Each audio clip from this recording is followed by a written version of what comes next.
Oops, guess you blend in better now. What is wrong with you? The gavel came down hard. The sound echoed through the packed courtroom like thunder, and every eye was fixed on the woman behind the bench. Judge Maya Bennett sat with her shoulders squared, her face a mask of composure that only years on the bench could create. But something was different today. Something that made the air in that courtroom feel electric, dangerous even. Your Honor, this girl is a menace to our school. The man speaking was red-faced, indignant, pointing an accusing finger across the room. She violently assaulted my son. She needs to be held accountable. Judge Bennett's eyes moved slowly from the man to the defendant's table. And that's when you saw it. Sitting there, head held high despite the tears threatening to spill from her eyes, was a 16-year-old girl in a Lakewood Preparatory Academy varsity jacket. The judge's daughter. That's my daughter you're talking about, Maya Bennett said, her voice cutting through the courtroom like a blade. But wait, how did we get here? How did a straight-A student, a track star, an honor roll junior end up sitting in her own mother's courtroom, facing expulsion and possible criminal charges? The answer takes us back 48 hours. 48 hours that would change everything. She defended herself. They expelled her. But they had no idea who her mother was. Maya Bennett's alarm went off at 5:30 in the morning, just like it did every single day. At 16 years old, Maya had her life planned down to the minute, because that's what you did when you were one of the few black students at Lakewood Preparatory Academy. You didn't just succeed. You excelled. You didn't just participate. You dominated. And you certainly never, ever gave anyone a reason to doubt that you belonged there. Her room was a testament to that philosophy. Academic achievement certificates lined one wall. Track and field medals hung from a custom rack her father had built before he passed away when she was 12. A bulletin board displayed her meticulously organized college application timeline. Early decision deadlines. SAT prep schedules. Volunteer hours logged and categorized. Maya Bennett didn't leave anything to chance. She pulled her natural hair back into neat braids, a style she'd perfected over years of 5 a.m. mornings before track practice. In the mirror, she saw what everyone else saw. A pretty girl with warm brown skin, intelligent eyes that missed nothing, and the kind of quiet confidence that came from knowing exactly who you were and what you were capable of. But she also saw the weight she carried. The pressure to be perfect. To represent. To never slip, never fall, never give the people waiting for her to fail the satisfaction of being right. By 6 a.m., Maya was at her desk, physics textbook open, working through thermodynamics problems that wouldn't be covered in class for another week. She believed in staying ahead, always ahead, because falling behind wasn't an option when you were Maya Bennett. When you were the daughter of Judge Maya Bennett, one of the youngest black female judges in the county. When every mistake you made would be magnified, analyzed, and used as evidence of something larger than yourself. The house was quiet. Her mother had already left for the courthouse, her coffee mug still warm on the kitchen counter, a post-it note stuck to the fridge. Dinner tonight? Love you, Mom. Maya smiled at the note, even though she knew dinner together was more hope than promise. Her mother's calendar was brutal.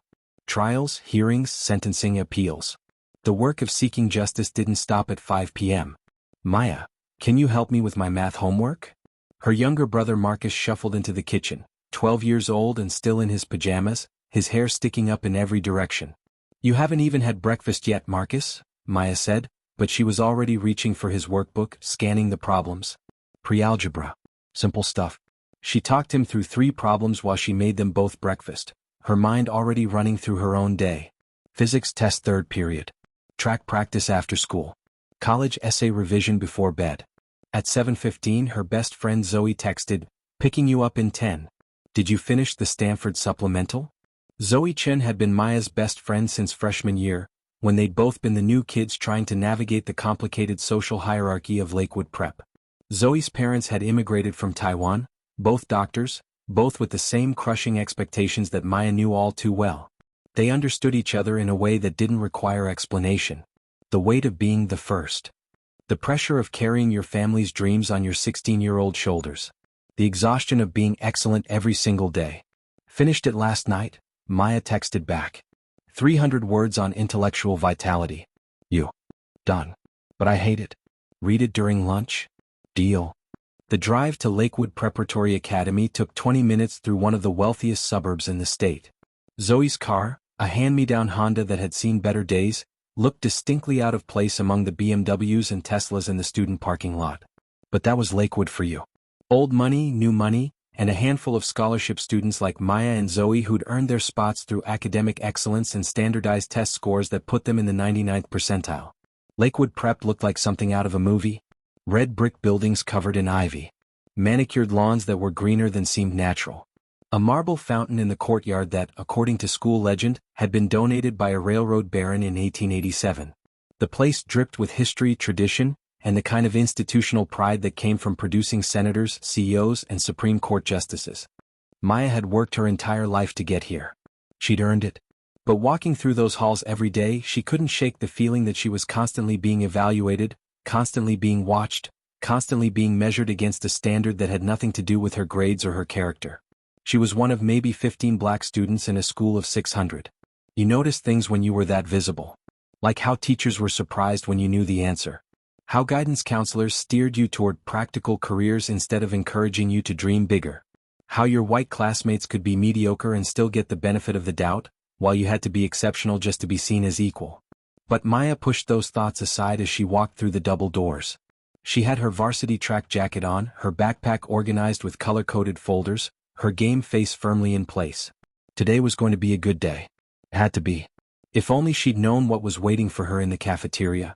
Brett Harrington was a problem that Maya had been trying to ignore for months. Senior. Captain of the lacrosse team. Son of Richard Harrington, who just happened to be the chairman of the school board. Brett was the kind of guy who'd never been told no in his entire life, who moved through the halls of Lakewood Prep like he owned them, which in a way his family kind of did. He was tall, blonde, with the kind of casual good looks that came from generations of genetic privilege and expensive orthodontia. His friends were carbon copies of him, a pack of entitled boys who treated Lakewood like their personal playground. They were untouchable and they knew it. The first time Brett had bothered Maya was back in September. She'd been walking to class and he'd accidentally bumped into her, knocking her books to the floor. Sorry, he'd said, not sounding sorry at all. Didn't see you there. His friends had laughed. Maya had picked up her books and kept walking because that's what you did. You didn't make scenes. You didn't draw attention. You definitely didn't accuse the school board chairman's son of anything, because who would believe you? But the incidents kept happening. A comment here. A shoulder check there. Once in the parking lot, he'd leaned against Zoe's car, blocking their way, and said, "Nice ride. My dad's mechanic drives something similar." His friends had howled with laughter. 2 weeks ago, he bumped Maya's lunch tray in the cafeteria, sending her sandwich flying across the table. "Oops," he'd said, that same fake apology. "These hands, you know. Can't control them." Maya had started documenting everything. Every comment. Every accident. Every time a teacher witnessed something and did nothing. She had dates, times, witnesses. She'd even started recording audio on her phone when Brett and his friends were nearby, just in case. She'd gone to the school counselor, Ms. Rodriguez, a week ago. Sat in that office and explained everything, showed her the documentation, asked for help. Ms. Rodriguez had looked uncomfortable. She'd shifted in her chair, glanced at the door, and then said the words that Maya would never forget. "Maya, I understand you're frustrated, but you need to keep your head down. You're so close to graduation. Don't let something like this derail your future. Boys will be boys, and Brett's going through a lot right now with college applications. Just avoid him. Avoid him."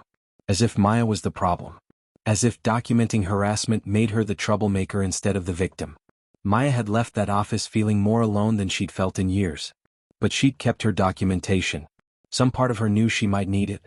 That Tuesday started like any other day. Maya aced her physics test. Zoe read her Stanford essay during study hall and declared it perfect. Track practice wasn't until after school, so Maya had actually been looking forward to a relaxed lunch with her friends. The cafeteria at Lakewood Prep was divided like most high school cafeterias. Popular kids near the windows. Athletes in the center. Academic types and scholarship students along the walls. Maya and Zoe sat at their usual table with two other friends, discussing the upcoming debate tournament and whether Maya's argument about criminal justice reform was strong enough to win state. Maya was wearing her favorite white blouse, the one her mother had bought her for her 16th birthday. She had a history presentation after lunch and wanted to look professional. She was mid-bite into her sandwich when she saw Brett Harrington approaching their table. Everything in her body tensed. Zoe noticed, put down her fork. "Just ignore him," she whispered. But Brett wasn't walking past. He was walking directly toward Maya, and in his hand was a full carton of chocolate milk. "Hey Maya," he said loud enough for nearby tables to hear. His friends flanked him, phones already out. This was planned. This was a performance. Maya looked up at him, kept her voice steady. What do you want, Brett?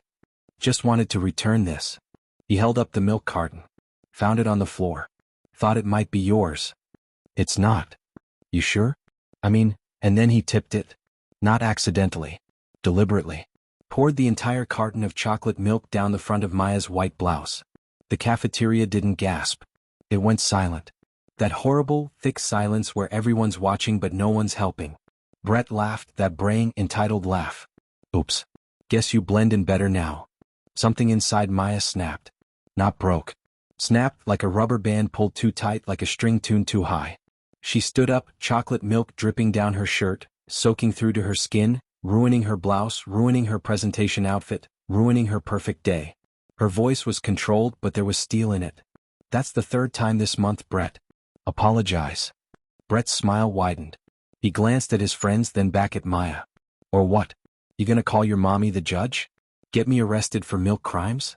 His friends laughed. Other students were recording now, phones up, capturing everything. Maya felt Zoe's hand on her arm, trying to pull her back down. But she couldn't sit down. Couldn't let this go. Not again. Not anymore. Just apologize, she said quietly. That's all I'm asking. Brett stepped closer, invaded her space. Make me. And then he shoved her.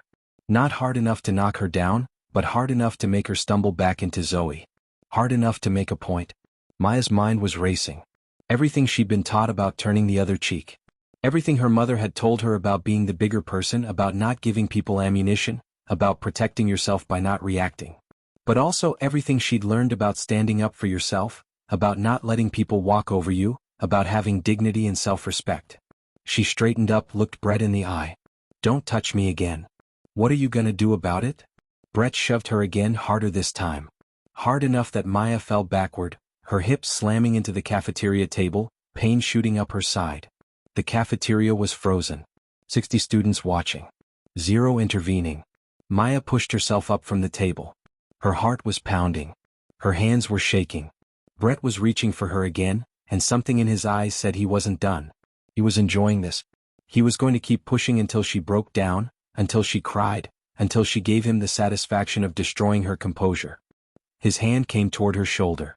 And Maya's body, trained by years of track and field, by sprints and hurdles and relay handoffs that required split-second timing, reacted. She blocked his arm.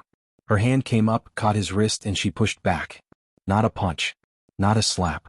A push. Defensive. Protective. Brett, caught off balance, tripped over his own feet. His arms windmilled. He fell, his shoulder hitting the side of a chair on his way down, and he landed on the cafeteria floor with a thud that sounded worse than it was. For a moment everything stopped. Brett on the floor. Maya standing over him, breathing hard, chocolate milk still dripping from her shirt. 60 phones recording. 60 witnesses to what would be described in 60 different ways. Brett grabbed his head, started moaning like he'd been shot. His friends rushed over, immediately playing to the cameras. Oh my God, Brett. Are you okay, man? She attacked him. The vice principal, Mr. Carson, appeared out of nowhere, his face already set in judgment before he'd even assessed the situation. His eyes went to Brett on the floor, then to Maya standing there, then back to Brett. Maya Bennett, he shouted, his voice carrying across the silent cafeteria. My office. Now. Not, what happened here? Not, is everyone okay? Not, let me see what's going on. Just immediate assumption. Immediate judgment. Maya looked around the cafeteria. At the students recording. At Zoe, whose face was pale with shock. At the teachers who'd been supervising lunch and had somehow missed Brett's assault but had appeared instantly when Maya defended herself. And she knew in that moment that nothing she said would matter. The documentation on her phone wouldn't matter. The witnesses who'd seen Brett shove her twice wouldn't matter. Zoe's recording wouldn't matter. Because Brett Harrington was on the floor, holding his head, and she was standing over him. And at Lakewood Preparatory Academy, that was all anyone would need to see. Before we continue with what happened next, I need to ask you something. Have you ever been in a situation where you did everything right, but somehow ended up being treated like you did everything wrong? Drop a comment and let me know, because Maya's story is about to get a whole lot worse before it gets better. And if you want to see how a mother's love and a judge's authority combine to deliver the justice this young girl deserves, Make sure you hit that subscribe button right now. You won't want to miss what happens when they realize exactly who they're messing with. Maya stood in the hallway outside Vice Principal Carson's office for the next 2 hours, still wearing her chocolate milk-stained blouse, watching as Brett was escorted past her with an ice pack pressed dramatically to his head. He looked fine. He was walking fine, talking fine, even smirked at her when Mr. Carson wasn't looking. But Maya was the one sitting alone. Maya was the one being punished. And Maya was about to learn just how far the system would go to protect the people it was designed to serve. Vice Principal Carson's office was exactly what you'd expect from a man who'd spent 30 years enforcing rules without ever questioning whether those rules were just. Dark wood paneling. Degrees from mediocre universities framed on the wall. A bookshelf filled with administrative manuals and discipline policies. And a desk position just high enough that when students sat across from him, they had to look up, literally putting them beneath him. Maya sat in that chair, still damp with chocolate milk, her white blouse ruined, her dignity hanging by a thread. She'd been in this office before, of course. Honor roll assemblies. Academic achievement recognition. Always as a model student, an example of Lakewood's commitment to diversity and excellence. But this time was different. This time, Vice Principal Carson looked at her the way she'd always suspected he wanted to look at her. Like she was a problem that needed solving. Like she was exactly what he'd expected her to be all along. Carson was 53 years old, white, balding, with the kind of pale skin that turned red when he was angry or embarrassed. He'd been at Lakewood for decades, had seen the school through multiple headmasters, countless scandals, and several attempts at modernization that never quite took. He was the institutional memory, the guardian of tradition, and the gatekeeper who decided which students deserved second chances and which ones didn't. He sat behind his desk, hands folded, looking at Maya like she'd personally offended him by existing. "Mr. Carson," Maya began, her voice steadier than she felt, "I need to explain what happened in the cafeteria." "I know what happened in the cafeteria, Miss Bennett," Carson interrupted. "Multiple witnesses have already given statements. You attacked Brett Harrington unprovoked. That's not what happened." Maya pulled out her phone, her hand still shaking slightly. "I have documentation. Brett has been harassing me for months. I have videos, dates, times, witnesses. He poured milk on me deliberately and then he shoved me. Twice. I was defending myself." She held out her phone, ready to show him everything. The videos. The notes. The evidence she'd been carefully collecting because some part of her had always known, that eventually she'd need proof. Carson didn't even look at the phone. "I don't need to see videos, Miss Bennett. I have multiple witnesses who saw you push Brett hard enough to knock him to the ground. He's receiving medical attention right now for a possible concussion. He doesn't have a concussion. He barely hit his head and it was because he tripped over his own feet after trying to grab me again." Maya's voice was rising now, desperation creeping in. "Mr. Carson, please just look at the evidence. This has been going on since September. I documented everything because I knew something like this might happen." "What I know," Carson said, his voice cold and final, "is that Brett is in the nurse's office with a head injury, and you're sitting here trying to justify violence. That's unacceptable at Lakewood Preparatory Academy." Maya felt the walls closing in. This wasn't a conversation. This wasn't an investigation. This was a predetermined conclusion and she was just a formality. "He shoved me first," Maya said, hearing the pleading in her own voice and hating herself for it. "Twice. He assaulted me and I defended myself. That's not violence, that's self-defense. That's not what the witnesses say." Carson opened a folder on his desk. "I have statements from 5 students who all corroborate that you were the aggressor. 5 of Brett's friends. Of course they're going to lie for him. Miss Bennett, I will not tolerate you calling your fellow students liars." Carson's face was reddening now. "This is exactly the kind of attitude that concerns me. You seem unable to take responsibility for your actions." And there it was. The thing Maya had felt but never been able to name. Carson had never liked her. From the moment she'd walked into Lakewood on scholarship, with her natural hair and her quiet confidence and her refusal to make herself smaller, he'd seen her as not quite right. Not quite the Lakewood type. Not a good fit. He'd never said it outright. He'd never had to. It was in the way he looked at her when she spoke up in student council meetings. The way he questioned her achievements, as if she might have cheated or had unfair help. The way he watched her in the halls, like he was waiting for her to prove him right.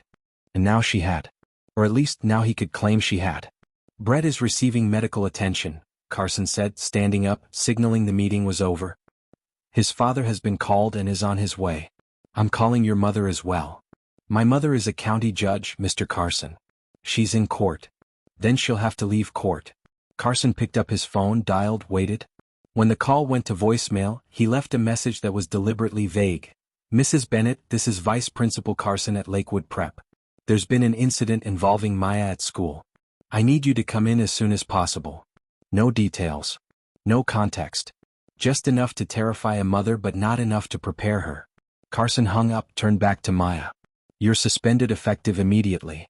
You'll wait in the hallway until your mother arrives. You're not to speak to any other students, and you're not to leave the administrative area. Do you understand?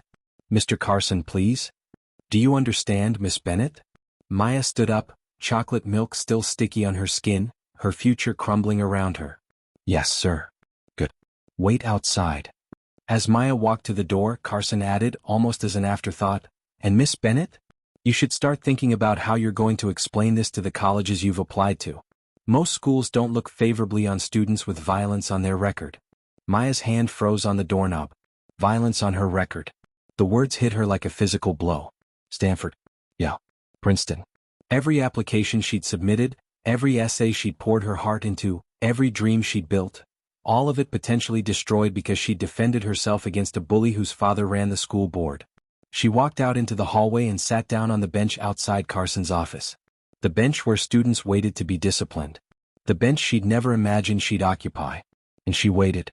The next 2 hours were a special kind of torture that Maya would remember for the rest of her life. Sitting on that hard wooden bench, watching the administrative office operate around her like she was invisible. Secretaries walking past, not making eye contact. Teachers glancing at her, whispering to each other. The school day continuing as normal while her entire world fell apart. Parents came and went, called in for meetings about their children's college applications or scholarship opportunities or disciplinary issues. Every single one of them looked at Maya. Some stared openly, curiosity mixed with judgment. Others looked away quickly, uncomfortable with her presence but unwilling to acknowledge it. Maya heard the whispers. She wasn't supposed to, but sound carried in the administrative wing. That's the Bennett girl. I heard she attacked someone. Such a shame. She seemed so promising. Past tense. She seemed so promising. As if she was already finished, already ruined, already relegated to cautionary tale status. At 3:15, Brett Harrington walked past with his ice pack, flanked by the school nurse and his lacrosse buddies. The ice pack was pressed dramatically to his head, but Maya could see his eyes. They were clear, focused, completely uninjured. And when the nurse turned away for a moment, Brett looked directly at Maya and smiled. Not a friendly smile. A victory smile. A smile that said, I won. No visible bruise. No blood. No sign of the possible concussion that Vice Principal Carson had mentioned. Just an entitled boy who'd learned that he could hurt people without consequences and that the system would protect him every single time. Maya looked away, stared at her hands, tried not to cry. She would not give him that satisfaction. At 3:45, the administrative office door opened, and Richard Harrington walked in. You could tell he was Brett's father immediately. Same blonde hair, now silver at the temples. Same tall build, same way of moving through space like he owned it. He wore a suit that probably cost more than Maya's mother made in a month, Italian leather shoes that clicked authoritatively on the tile floor, and the kind of confidence that came from never, not once in your entire life, being told you couldn't have something. Richard Harrington was 51 years old, chairman of the Lakewood Preparatory Academy Board of Directors, CEO of Harrington Development Corporation, and a major donor to every important institution in the county. His family had been wealthy for generations, old money mixed with new ventures, the kind of wealth that came with power, influence, and the absolute certainty that rules were for other people. He didn't acknowledge Maya's existence as he walked past. Didn't look at her, didn't ask if she was okay, didn't show even the slightest curiosity about what might have led to his son being in the nurse's office. He simply walked straight into Vice Principal Carson's office like he'd been there 1,000 times before, which he probably had. The door closed behind him, but it wasn't thick enough to block out the voices. Maya shouldn't have been able to hear them. But the administrative wing was quiet in the late afternoon, and sound carried, and she heard every single word. Richard, thank you for coming so quickly. That was Carson, his voice different now. Deferential. Respectful in a way it had never been with Maya. Of course. How's Brett? Harrington's voice was deeper, more commanding. A voice used to being obeyed. He's fine. Minor bump, no real injury, but he's shaken up. The nurse is monitoring him, but there's no concussion. No concussion? Harrington's voice sharpened. You said possible concussion on the phone. Yes, well, we wanted to be cautious. But he seems perfectly fine now. So he was attacked for nothing. Some girl decided to assault my son in the middle of the cafeteria, and he doesn't even have a real injury to show for it. Carson cleared his throat. The Bennett girl claims Brett provoked her, but we have multiple witnesses who say she was the aggressor. The Bennett girl. Harrington said it with distaste. Maya Bennett's daughter? Yes, the judge's daughter. That explains the entitled attitude. These people get a little bit of power and think they're untouchable. These people. Maya's hands clenched into fists. These people. She knew exactly what he meant, and it had nothing to do with judges or power or entitlement. Brett told me this girl has had a problem with him all year, Harrington continued. Said she's been aggressive, confrontational. He tried to be friendly, tried to make her feel welcome, and this is how she repays him. That was such a blatant lie that Maya almost stood up, almost burst into the office to defend herself. Brett tried to make her feel welcome? Brett, who'd been tormenting her for months, who just poured milk on her and shoved her twice. My son has never been in trouble once in his entire time at Lakewood, Harrington was saying. Perfect disciplinary record. Captain of the lacrosse team. Early admission to Duke. And now this girl attacks him and tries to ruin his reputation with false accusations. We're handling it, Richard. I promise you. How are you handling it? Because from where I'm sitting, my son is the victim here, and he's the one being treated like he did something wrong. Maya Bennett has been suspended immediately. We're waiting for her mother to arrive, and then we'll discuss next steps. Next steps. Harrington's voice rose. The next step is expulsion. That girl is a danger to other students. She's violent, she's making false accusations against my son, and she clearly doesn't belong at Lakewood. There it was. The thing Maya had always feared. Doesn't belong at Lakewood. Not because of her grades, not because of her achievements, not because of anything she'd actually done. But because she dared to defend herself against the wrong person. I'll be calling an emergency board meeting, Harrington continued. Tomorrow morning, 8 a.m. We'll vote on her expulsion then. Tomorrow? Richard, that's very fast. Don't we need to investigate more thoroughly? What's to investigate? My son was attacked. There are multiple witnesses. The girl admits to pushing him. That's assault, Carson. Clear grounds for expulsion, possibly even criminal charges. Criminal charges. Maya felt her stomach drop. This wasn't just about getting expelled anymore. This was about potentially having a criminal record. About being labeled violent. About having her entire future destroyed because she'd refused to be a victim. The office door opened and Maya quickly looked down, pretending she hadn't been listening. But she saw Harrington emerge, saw him look at her for the first time, his eyes cold and calculating. He looked at her the way you'd look at an obstacle that needed removing. A problem that needed solving. A threat that needed eliminating. He walked past without a word, his expensive shoes clicking away down the hall, leaving Maya alone again with the weight of what she'd just heard. At 4:30, Zoe appeared. She shouldn't have been there. Students weren't allowed in the administrative wing during school hours without permission. But Zoe had never been good at following rules when her friends needed her. Maya, Zoe whispered, sliding onto the bench beside her, risking detention or worse. Are you okay? Maya shook her head, not trusting herself to speak. I recorded it, Zoe said urgently, pulling out her phone. Everything. Brett pouring the milk, Brett shoving you twice, you defending yourself. It's all here. Clear video, perfect angle. This proves you didn't do anything wrong. For the first time in hours, Maya felt something other than despair. Hope. Fragile, tentative hope. You got it all? Every second. And I'm not the only one. There are probably 20 phones that recorded what happened. The truth is out there, Maya. They can't lie about this. Maya grabbed Zoe's phone, watched the video. There it was, clear as day. Brett approaching. Brett deliberately pouring the milk. Brett's mocking laughter. Brett shoving Maya once, twice. Maya falling into the table.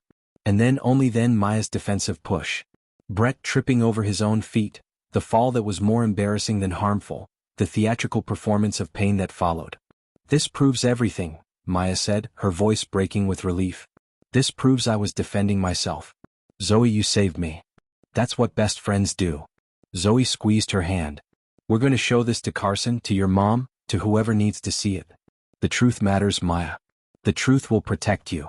But before they could do anything, before they could even stand up, Vice Principal Carson's door opened again. Miss Chin, Carson said coldly. Return to class immediately. You're not authorized to be here. Mr. Carson, I have evidence. Return to class, Miss Chin, or you'll be joining Miss Bennett in suspension. Zoe looked at Maya, torn between staying and protecting her own academic record. Maya shook her head slightly. Don't risk it. Not for me. I'll send you the video, Zoe whispered as she stood. Then louder to Carson, yes, sir. She walked away, looking back once at Maya, mouthing, we'll fix this. But as Carson closed his office door again, leaving Maya alone once more, she wondered if anything could actually be fixed. Because in her experience, the truth didn't always win. Sometimes, the truth lost to money, to power, to people who decided your fate before you ever got a chance to defend yourself. Judge Maya Bennett arrived at Lakewood Preparatory Academy at 5:15 p.m., still in her court attire, and when she walked through those administrative office doors, the entire energy of the room changed. Maya Bennett was 43 years old, though she looked younger, with rich dark skin that showed barely a wrinkle, natural hair styled in an elegant updo that took her 20 minutes every morning to perfect, and the kind of presence that made people straighten their posture without realizing they were doing it. She wore a charcoal gray designer suit tailored perfectly to her frame, understated diamond earrings that her late husband had given her on their 10th anniversary, and black heels that added 3 inches to her already commanding 5'9" height. But it wasn't what she wore that made people nervous. It was who she was. Judge Maya Bennett had a reputation in the county legal system.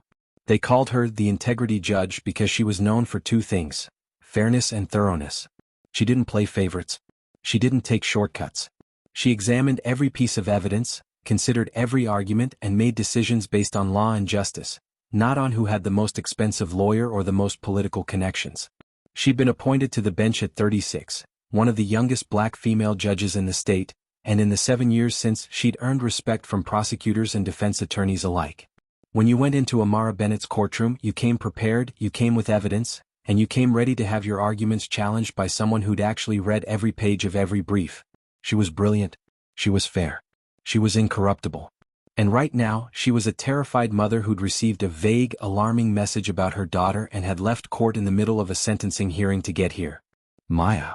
Amara's eyes found her daughter immediately, scanned her for injuries, took in the chocolate milk stains, the defeated posture, the tear tracks Maya thought she'd hidden. Baby, are you hurt? Maya stood up, and for a moment, the perfect student, the strong girl, the one who never let anyone see her break, crumbled. She walked into her mother's arms and held on like she was drowning. I'm okay, Mom. I'm not hurt. But Amara, who'd spent years reading people, who'd learned to spot lies and half-truths from the bench, heard what her daughter wasn't saying. I'm not hurt physically. But I'm hurt in every other way that matters. Someone want to tell me what's going on? Amara's voice changed, shifted from mother to judge, the tone she used when she suspected someone was wasting her court's time. Vice Principal Carson appeared from his office, and if he was intimidated by Judge Bennett, he hid it well. Mrs. Bennett, thank you for coming. I'm afraid there's been a serious incident. It's Judge Bennett, Amara corrected, not rudely, just factually. And yes, I gathered that from your message. What happened? They moved into Carson's office. Maya sat beside her mother, still wearing the ruined blouse, still smelling like chocolate milk. Amara noticed everything, filed it away, waited for the explanation. Carson settled behind his desk, opened his folder with Maya's name on it. This afternoon, Maya violently attacked another student in the cafeteria. The student, Brett Harrington, was injured and required medical attention. We have multiple witnesses who saw the assault. Violently attacked, Amara repeated, her voice neutral. Can you be more specific? She pushed him hard enough to knock him to the ground. He hit his head on a chair. He's been evaluated by our nurse for a possible concussion. Amara turned to her daughter. Maya, tell me what happened. Everything. And Maya did. She told her mother about Brett's months of harassment. About the accidental bumps and racial comments. About going to Ms. Rodriguez and being told to keep her head down. About documenting everything because she knew no one would believe her without proof. About the cafeteria, the milk, being shoved twice, defending herself. About how Brett tripped over his own feet and wasn't really injured at all. As Maya talked, Amara's expression didn't change, but her eyes did. They went from concern to calculating to something harder, colder. The look she got in court when she realized someone was lying to her. Maya pulled out her phone, showed her mother everything. The videos of previous incidents. The notes documenting dates and times. The pattern of harassment that any objective observer could see was real and sustained and targeted. Amara reviewed it all, her lawyer's mind processing evidence, finding patterns, building a case. When she finished, she looked at Vice Principal Carson. Why wasn't this addressed before it escalated? Carson shifted uncomfortably. We can't monitor every teenage interaction, Judge Bennett. Students have disagreements. That's normal.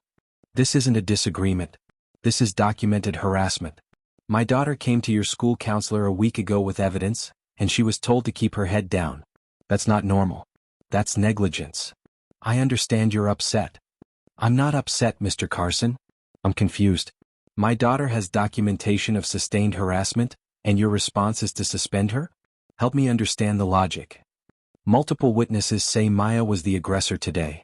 Multiple friends of the boy who's been harassing her, Amara corrected. Did you interview any neutral witnesses?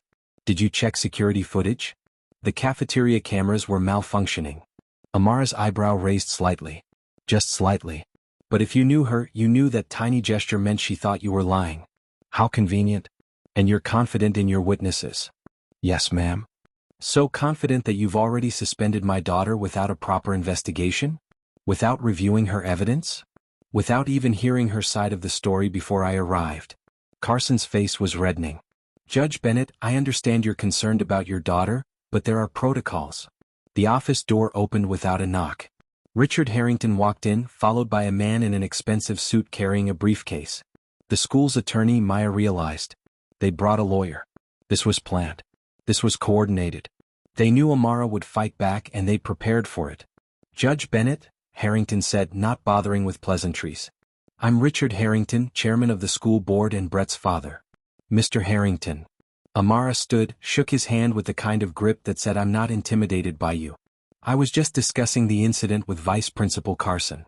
There's nothing to discuss. Your daughter assaulted my son. We have witnesses. We have medical documentation. This is assault, plain and simple. Harrington's voice was hard, matter-of-fact, used to people accepting his version of events as truth. He spoke over people, interrupted when they tried to respond, filled the room with his voice and his presence and his absolute certainty that he was right. My son has emotional trauma from this attack, Harrington continued. He's afraid to come back to school. He can't sleep. We're considering pressing criminal charges for assault. Amara remained perfectly calm, perfectly professional. Before we discuss criminal charges, perhaps we should review the security footage from the cafeteria. The cameras were malfunctioning, Carson interjected quickly. All of them? Amara asked. Lakewood has one of the most sophisticated security systems of any private school in the state. I find it hard to believe every camera in the cafeteria malfunctioned at the same time. Technology fails sometimes, Judge, Harrington said dismissively. But we don't need cameras. We have eyewitnesses. You have your son's friends. My daughter has documentation of months of harassment leading up to this incident. She also has video evidence from another student showing that your son initiated the physical contact. For the first time, Harrington's confidence wavered. Just slightly. What video? A student recorded the entire incident. It clearly shows your son deliberately pouring chocolate milk on my daughter, then shoving her twice before she defended herself. I'd be happy to provide it to you, though I'm surprised Vice Principal Carson didn't mention it. Carson looked genuinely surprised. He hadn't known about Zoe's video. But Harrington recovered quickly. Anyone can edit video. Anyone can fabricate evidence. My son is the victim here. That girl?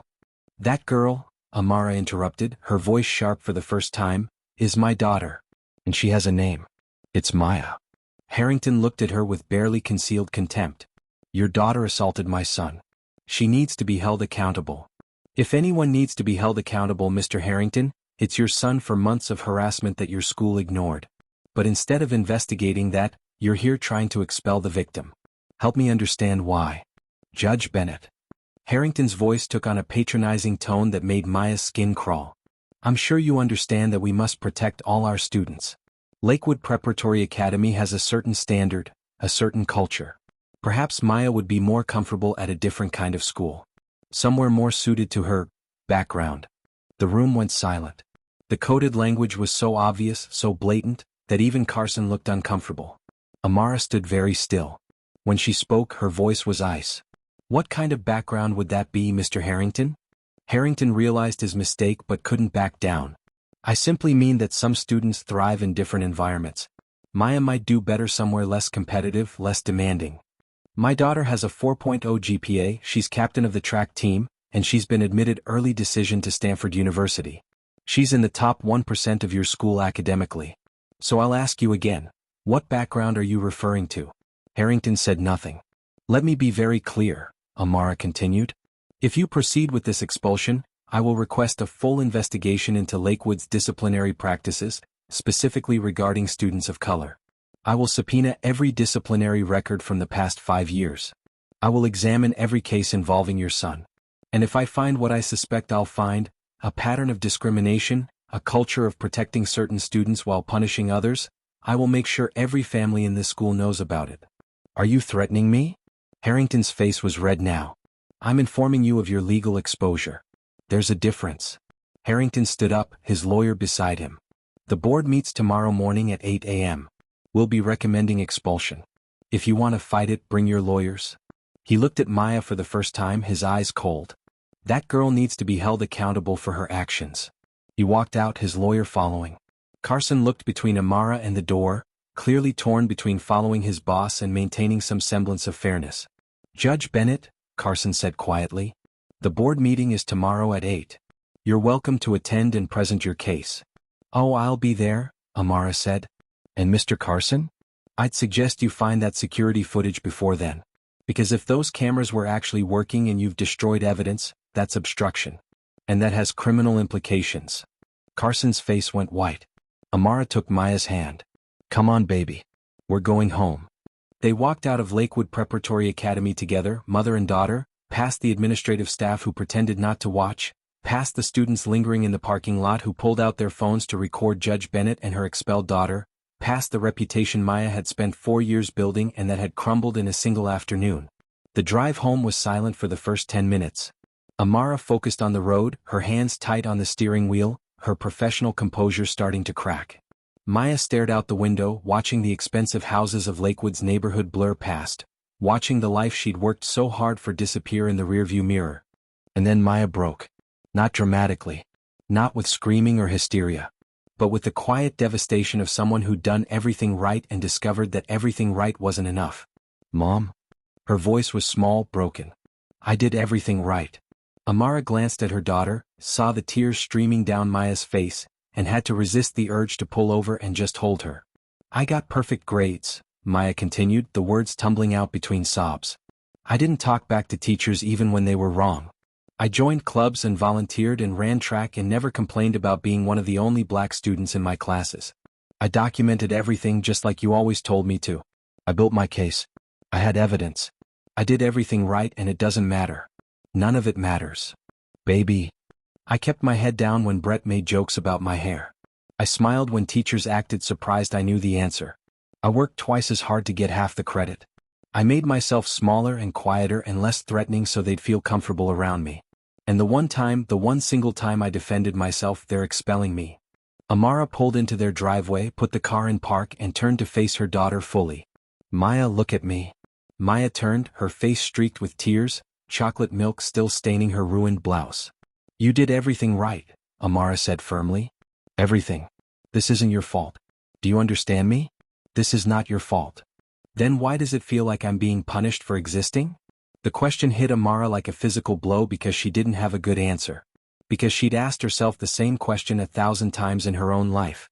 Because being a black woman in America meant constantly navigating spaces that weren't designed for you, constantly proving yourself, constantly being excellent just to be seen as equal.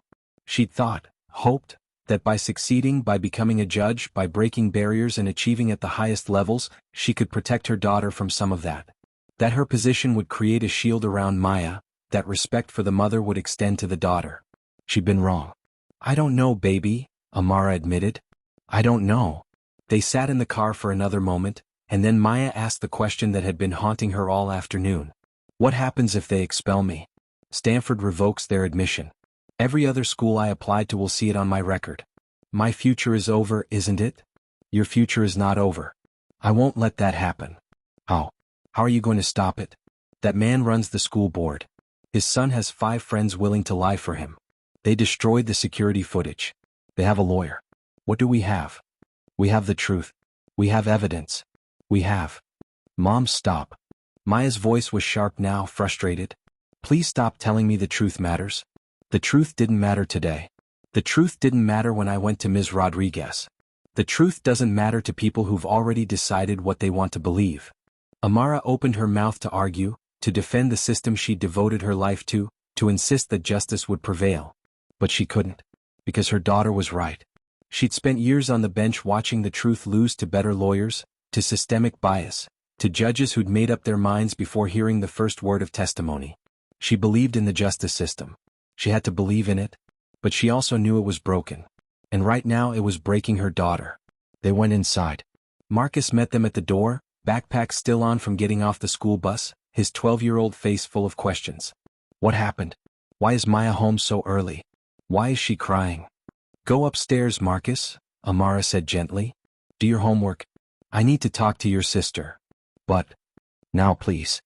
Marcus looked between his mother and sister, saw something in their faces that scared him, and obeyed without further argument. Amara led Maya to the kitchen table, the same table where they'd celebrated Maya's Stanford acceptance, where they'd had family dinners on the rare nights Amara wasn't working late, where they'd built a life that felt, if not perfect, at least stable and secure. Tell me everything, Amara said. Not the incident in the cafeteria. Everything that led up to it. Every detail you left out because you didn't want to worry me. And Maya did. She opened her phone and showed her mother months of documentation. Brett's comments in the hallway. The way he and his friends would make space when Maya walked by, as if she was contaminated. The time he'd called her, the diversity hire, loud enough for everyone to hear. The lunch tray incident. The parking lot confrontation. The teachers who witnessed it all and did nothing.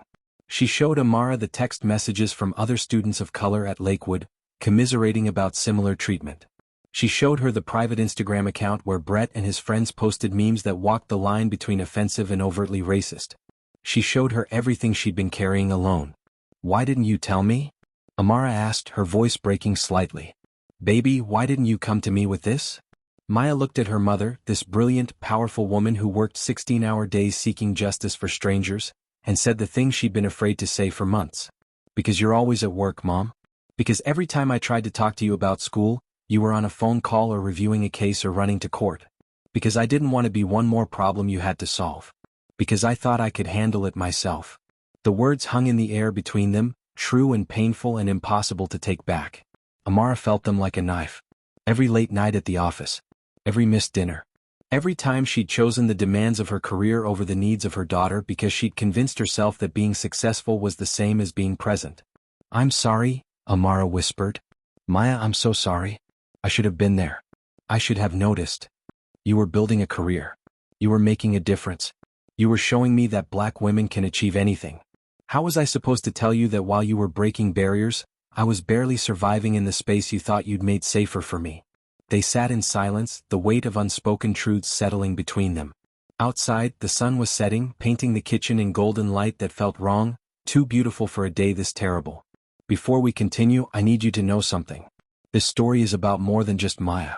It's about every student who's been punished for defending themselves. Every child who's been told their truth doesn't matter as much as someone else's lies. If you've ever felt like the system was designed to fail you, like no matter how hard you worked or how much evidence you had, the outcome was predetermined, drop a comment below. Because what happens next is going to show you why you should never stop fighting, why you should never accept injustice, even when it seems impossible to win. And if you want to see how a mother's love and a judge's authority combine to tear down a broken system, hit that subscribe button right now. Because the next part of this story is going to restore your faith that sometimes, justice actually does prevail. That night, after Maya went to bed, Amara Bennett did what she'd been trained to do. She investigated. She researched. She built a case. She started with the school board meeting. A quick search revealed it was scheduled for 8 a.m. the next morning. Emergency session. Single agenda item. Disciplinary action regarding Maya Bennett. They'd moved fast. Too fast. Which meant they'd planned this. They'd been ready. Amara pulled up the school board roster. 7 members. Richard Harrington, chairman. 2 other real estate developers. A lawyer from a corporate firm. A retired teacher. The superintendent, Dr. Patricia Hughes, who was the only black member. and a PTA president whose daughter was in Maya's class. She made a list of names, started researching. Found connections. Found donations. Found that Richard Harrington had personally contributed over $2 million to Lakewood Prep in the past 5 years. Found that his development company had built the new athletics complex. Found that the school's endowment was heavily invested in Harrington properties. Found that 3 board members worked for companies that had business relationships with Harrington Development. The board wasn't impartial. It was bought and paid for. Next, Amara pulled up Lakewood's disciplinary records. As a judge, she had access to certain public records, and school discipline fell into that category if you knew where to look. She spent 2 hours going through 5 years of data, building a spreadsheet looking for patterns. And the patterns were damning. Black students made up 8% of Lakewood's population but represented 32% of suspensions. Latino students, 12% of the population, 28% of suspensions. White students, 70% of the population, 40% of suspensions. For serious disciplinary actions, the ones that went on permanent records, the disparity was even worse. She found 4 cases in the past 3 years where students of color had been expelled or forced to transfer after altercations with white students. In every single case, the white student had remained at Lakewood. In every single case, the family of the student of color had protested, claimed bias, and been ignored. Maya wasn't the first. She was just the latest. Amara made copies of everything. Built a file that would make any prosecutor envious. Evidence of systemic discrimination. Evidence of preferential treatment. Evidence that Lakewood Preparatory Academy had a serious problem that they'd been hiding for years. At 11 p.m., she called her clerk at the courthouse. "I need you to pull a file for me first thing tomorrow morning. Every complaint filed against Lakewood Prep in the past 10 years. Discrimination, harassment, wrongful expulsion. Everything. Judge, that could be dozens of cases." "I know. I'll need them by 7 a.m. That's 8 hours from now." "I'm aware. Can you do it?" Pause. Then, "Yes, ma'am. I'll have them ready." At midnight, Amara found what she'd been looking for. The security system contract for Lakewood Prep. The school's cameras didn't run on an internal server. They uploaded to a cloud backup service, maintained by an outside security company. Which meant even if someone had deleted local footage, the backup would still exist. She called the security company, used her judicial authority to request preservation of all footage from the date of the incident. They complied immediately. No one wanted to obstruct a judge's investigation. At 1 a.m. she discovered something else. Brett Harrington had been involved in 3 previous incidents at Lakewood. A fight his freshman year where the other student was suspended but Brett wasn't. A cheating allegation his sophomore year that was quietly dropped. And last year, a complaint from a female student about inappropriate behavior that resulted in the girl transferring schools while Brett faced no consequences. 3 incidents. 3 times he'd been protected. 3 times someone else had paid the price for his behavior. At 2 a.m., Amara finally sat back, rubbed her eyes, and looked at the mountain of evidence she'd compiled. It was enough. More than enough. If this were a court case, she'd have them dead to rights. Discrimination. Bias. Obstruction of justice. But this wasn't a court case. This was a school board meeting. And school boards didn't operate on the same rules as courtrooms. Still, she had to try. Because if she didn't fight for her daughter, who would? At 2:30 a.m., Amara walked upstairs to check on Maya. Her daughter was asleep, finally, her face still showing the tracks of dried tears, her phone on the nightstand displaying text messages from friends offering support and from strangers. How had they gotten her number? Calling her a thug, a criminal, a danger. Amara sat on the edge of Maya's bed, watched her daughter sleep, and made a promise. Not out loud. Just in her heart. "I will fix this. Whatever it takes. Whatever I have to do. I will not let them destroy you." She went back downstairs, made a pot of coffee, and continued working. Because the board meeting was at 8 a.m., which meant she had 6 hours to prepare for the most important case of her career. The case where her daughter's future hung in the balance. The case where she couldn't afford to lose. Maya Bennett stood in front of her bedroom mirror at 6:30 in the morning, making a decision that felt more significant than it probably was. What do you wear to your own execution? She'd laid out 3 options the night before, unable to sleep, changing her mind every 30 minutes. The conservative navy dress that screamed, "I'm respectful and non-threatening." The simple jeans and sweater that said, "I'm just a normal teenager." Or her Lakewood Preparatory Academy varsity track jacket, the one with her name embroidered on the chest, the patches for regional championships, the captain's star on the sleeve. The jacket represented 4 years of 5 a.m. practices. 4 years of pushing her body past exhaustion. 4 years of proving she belonged at Lakewood, not just academically but athletically, not just as a student but as a leader. She put on the jacket. If they were going to expel her, they were going to expel every achievement she'd earned. Every medal. Every record she'd broken. Every time she'd represented Lakewood with pride. They were going to look at that jacket and remember that they weren't just removing a problem student. They were destroying someone who'd given everything to their school. Her mother was already downstairs, also dressed with intention. Judge Maya Bennett wore her courtroom suit, the black one she reserved for serious cases, the one that said "I am not here to play games." She'd been up all night. Maya knew because she'd heard her mother moving around at 3 a.m., 4 a.m., 5 a.m. Working. Preparing. Building whatever defense she could against a system designed to crush them. "You ready, baby?" Amara asked when Maya came downstairs. Maya wanted to say no. Wanted to say she'd never be ready to sit in a room full of people who'd already decided she was guilty and watch them destroy her future with a vote. But instead she nodded. "Let's go get justice," Amara said, and Maya wished she had her mother's faith that justice was something they could actually get. The drive to Lakewood Preparatory Academy felt different in the early morning light. The school looked less intimidating, more vulnerable somehow, like a set from a movie where you could see the artifice, the constructed nature of its grandeur. They arrived at 7:45, 15 minutes before the meeting. Early enough to be prepared. Late enough to make an entrance. The boardroom was on the 3rd floor of the administrative building, a space Maya had never been inside before. Students didn't go to board meetings. Students were discussed in board meetings, decided upon in board meetings, but never actually present for them. Until today.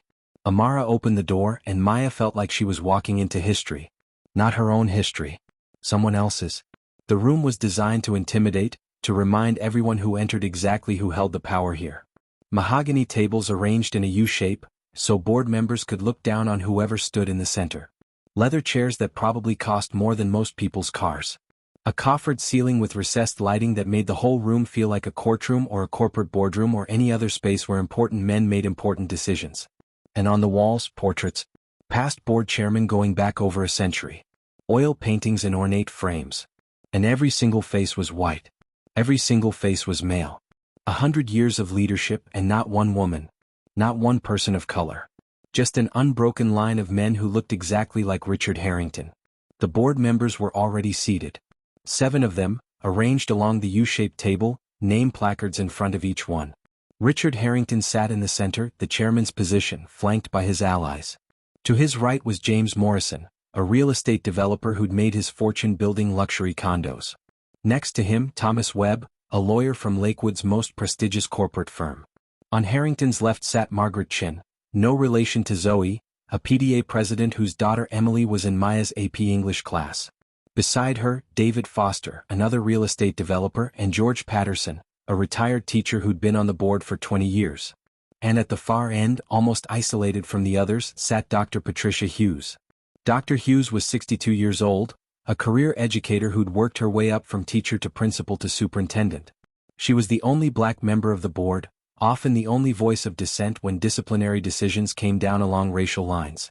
She'd been outvoted more times than Maya could count, but she kept fighting, kept speaking up, kept trying to make Lakewood live up to its stated values of equity and inclusion. When Maya and Amara entered, Dr. Hughes met Maya's eyes and gave the smallest nod. Solidarity. Support. I see you. But one voice against 6 wasn't going to be enough. The gallery, the rows of seats where parents and community members could observe, was already filling up. Maya recognized faces. Some sympathetic, parents she'd met at track meets, teachers who'd always been kind to her. But most were hostile. Parents who'd probably texted each other last night, coordinating their attendance, preparing to speak against the dangerous element that needed removing from their children's school. And there in the front row sat Brett Harrington. He wore a neck brace. A theatrical, oversized neck brace that looked like something from a car accident, not a minor bump from falling in a cafeteria. His head was tilted at an angle that suggested severe injury, and he kept wincing dramatically whenever he moved, like even breathing caused him pain. It was a performance. A calculated, rehearsed performance designed to make him look like a victim. Beside him sat his mother, a blonde woman in expensive athleisure wear who kept patting Brett's arm and glaring at Maya with the kind of hatred usually reserved for actual criminals. and behind them Brett's friends. The 5 witnesses. The ones who'd lied in their statements. They sat together, a united front, probably coached by lawyers on what to say and how to say it. Maya felt sick. Near the back she spotted Zoe and 3 other friends. They wore matching t-shirts that said "Justice for Maya" in bold letters. The moment Vice Principal Carson saw them, he approached immediately. "Those shirts are inappropriate for a school board meeting," he said, his voice low but firm. "You'll need to turn them inside out or leave." "We have a right to be here," Zoe protested. "This is a public meeting. And there are dress codes for public meetings. Turn the shirts inside out or leave. Those are your options." Maya watched as her friends, one by one, turned their shirts inside out, the message hidden but their presence still defiant. Zoe caught Maya's eye and mouthed, "We're here for you." It was something. Small but something. Richard Harrington called the meeting to order at exactly 8 a.m. He banged a gavel. They actually had a gavel like this was a real court, and the room fell silent. "Good morning," Harrington said, his voice carrying the authority of someone who'd never been questioned. "We're here for an emergency session of the Lakewood Preparatory Academy Board of Directors to address a serious disciplinary matter involving student Maya Bennett. This meeting is being recorded and will become part of the official school record." He barely looked at Maya as he said her name. Like she was a problem to be solved, not a person whose life hung in the balance. Vice Principal Carson will present the facts of the incident, followed by testimony from witnesses. Miss Bennett will have an opportunity to speak in her own defense. Then the board will vote on the recommended disciplinary action, which is expulsion. Are there any procedural questions? Dr. Hughes raised her hand. "Chairman Harrington, will we be reviewing any evidence beyond witness testimony? Security footage perhaps." The security cameras in the cafeteria were malfunctioning that day, as has been noted in the report. "We'll be relying on eyewitness testimony, which is more than sufficient for our purposes." Any other questions? No one spoke. "Then let's begin. Vice Principal Carson, please present your findings." Carson stood, walked to the center of the U-shaped table and began his presentation. He had a PowerPoint. They'd made a PowerPoint about why Maya should be expelled. Slides with bullet points and official language that made violence sound clinical and removed. On Tuesday, January 28th, at approximately 12:15 p.m., an altercation occurred in the Lakewood Preparatory cafeteria between junior Maya Bennett and senior Brett Harrington. According to multiple witnesses, Miss Bennett approached Mr. Harrington and, without provocation, physically assaulted him by pushing him with sufficient force to cause him to fall and strike his head on a chair. The slide changed. A photo of Brett on the floor, taken by one of his friends, made to look as damaging as possible. Mr. Harrington sustained injuries requiring medical evaluation. The school nurse examined him and documented bruising and potential concussion symptoms. Mr. Harrington has experienced ongoing headaches, anxiety, and fear about returning to school. He is currently under the care of his family physician for these injuries. Another slide. A medical report that Maya couldn't read from her seat but that looked official and damning. Miss Bennett has no prior disciplinary incidents on her record, Carson continued, and for a moment Maya felt a flicker of hope. However, multiple staff members have noted concerning behavioral patterns. Increased defiance. Argumentative behavior. Refusal to accept guidance from school counselors and administrators. Maya's mouth fell open. That was a lie. A complete, blatant lie. She'd never been defiant, never been argumentative. She'd been the model student, the one who said yes ma'am and no sir and never caused problems. This violent incident represents a serious threat to the safety of our student body, Carson concluded. The administration recommends immediate expulsion to protect our community and send a clear message that violence will not be tolerated at Lakewood Preparatory Academy. He sat down. Harrington nodded approvingly. "Thank you, Vice Principal Carson. Now we'll hear from witnesses. First, the school counselor, Ms. Rodriguez." Ms. Rodriguez stood up from the gallery. She looked uncomfortable, wouldn't meet Maya's eyes as she approached the center of the room. This was the woman Maya had confided in. The woman she'd shown her documentation to. The woman who'd told her to keep her head down. "Ms. Rodriguez," Harrington said, "you've worked with Maya Bennett this year. Can you speak to her behavior and demeanor?" Ms. Rodriguez cleared her throat. "Maya has shown increasing signs of aggression this semester. She's been confrontational in our sessions, unwilling to take responsibility for her role in conflicts with other students. When I counseled her to be more mindful of how her behavior affects others, she became defensive and argumentative. Maya felt like she'd been slapped. Every word was a distortion, a twisting of the truth into something unrecognizable. She'd gone to Ms. Rodriguez for help, and now that help was being weaponized against her. I was concerned about her trajectory, Ms. Rodriguez continued. I documented my concerns in her file, noting that she seemed increasingly hostile and unwilling to accept guidance. This incident, while shocking, was not entirely surprising given the patterns I'd observed. She sat down quickly, still not looking at Maya. The betrayal was complete. The one adult Maya had trusted, the one person who'd seen her evidence and knew the truth, had just testified that Maya was the problem. Next came parents. 3 of them, one after another, standing up to speak about how unsafe they felt, how their children were traumatized, how this wasn't what Lakewood represented. My daughter Emma has class with Maya, Mrs. Chin said, her voice shaking with what Maya supposed was meant to be fear. She called me crying after the incident. She said she doesn't feel safe at school anymore. She's afraid Maya might attack her next. Is this the environment we're paying $40,000 a year for? Are our children supposed to just accept violence as normal? My son is on the lacrosse team with Brett, Mr. Foster added. He watched his friend get attacked for no reason. He's having nightmares. This girl needs help, professional help, and she shouldn't be getting it at the expense of our children's safety. One after another, they painted Maya as a threat, a danger, a violent offender who needed to be removed for the good of the community. And through it all, Amara sat in the gallery taking notes, her face neutral, letting them show their full hand. Finally, Harrington turned to Maya. Miss Bennett, you may speak in your own defense if you wish.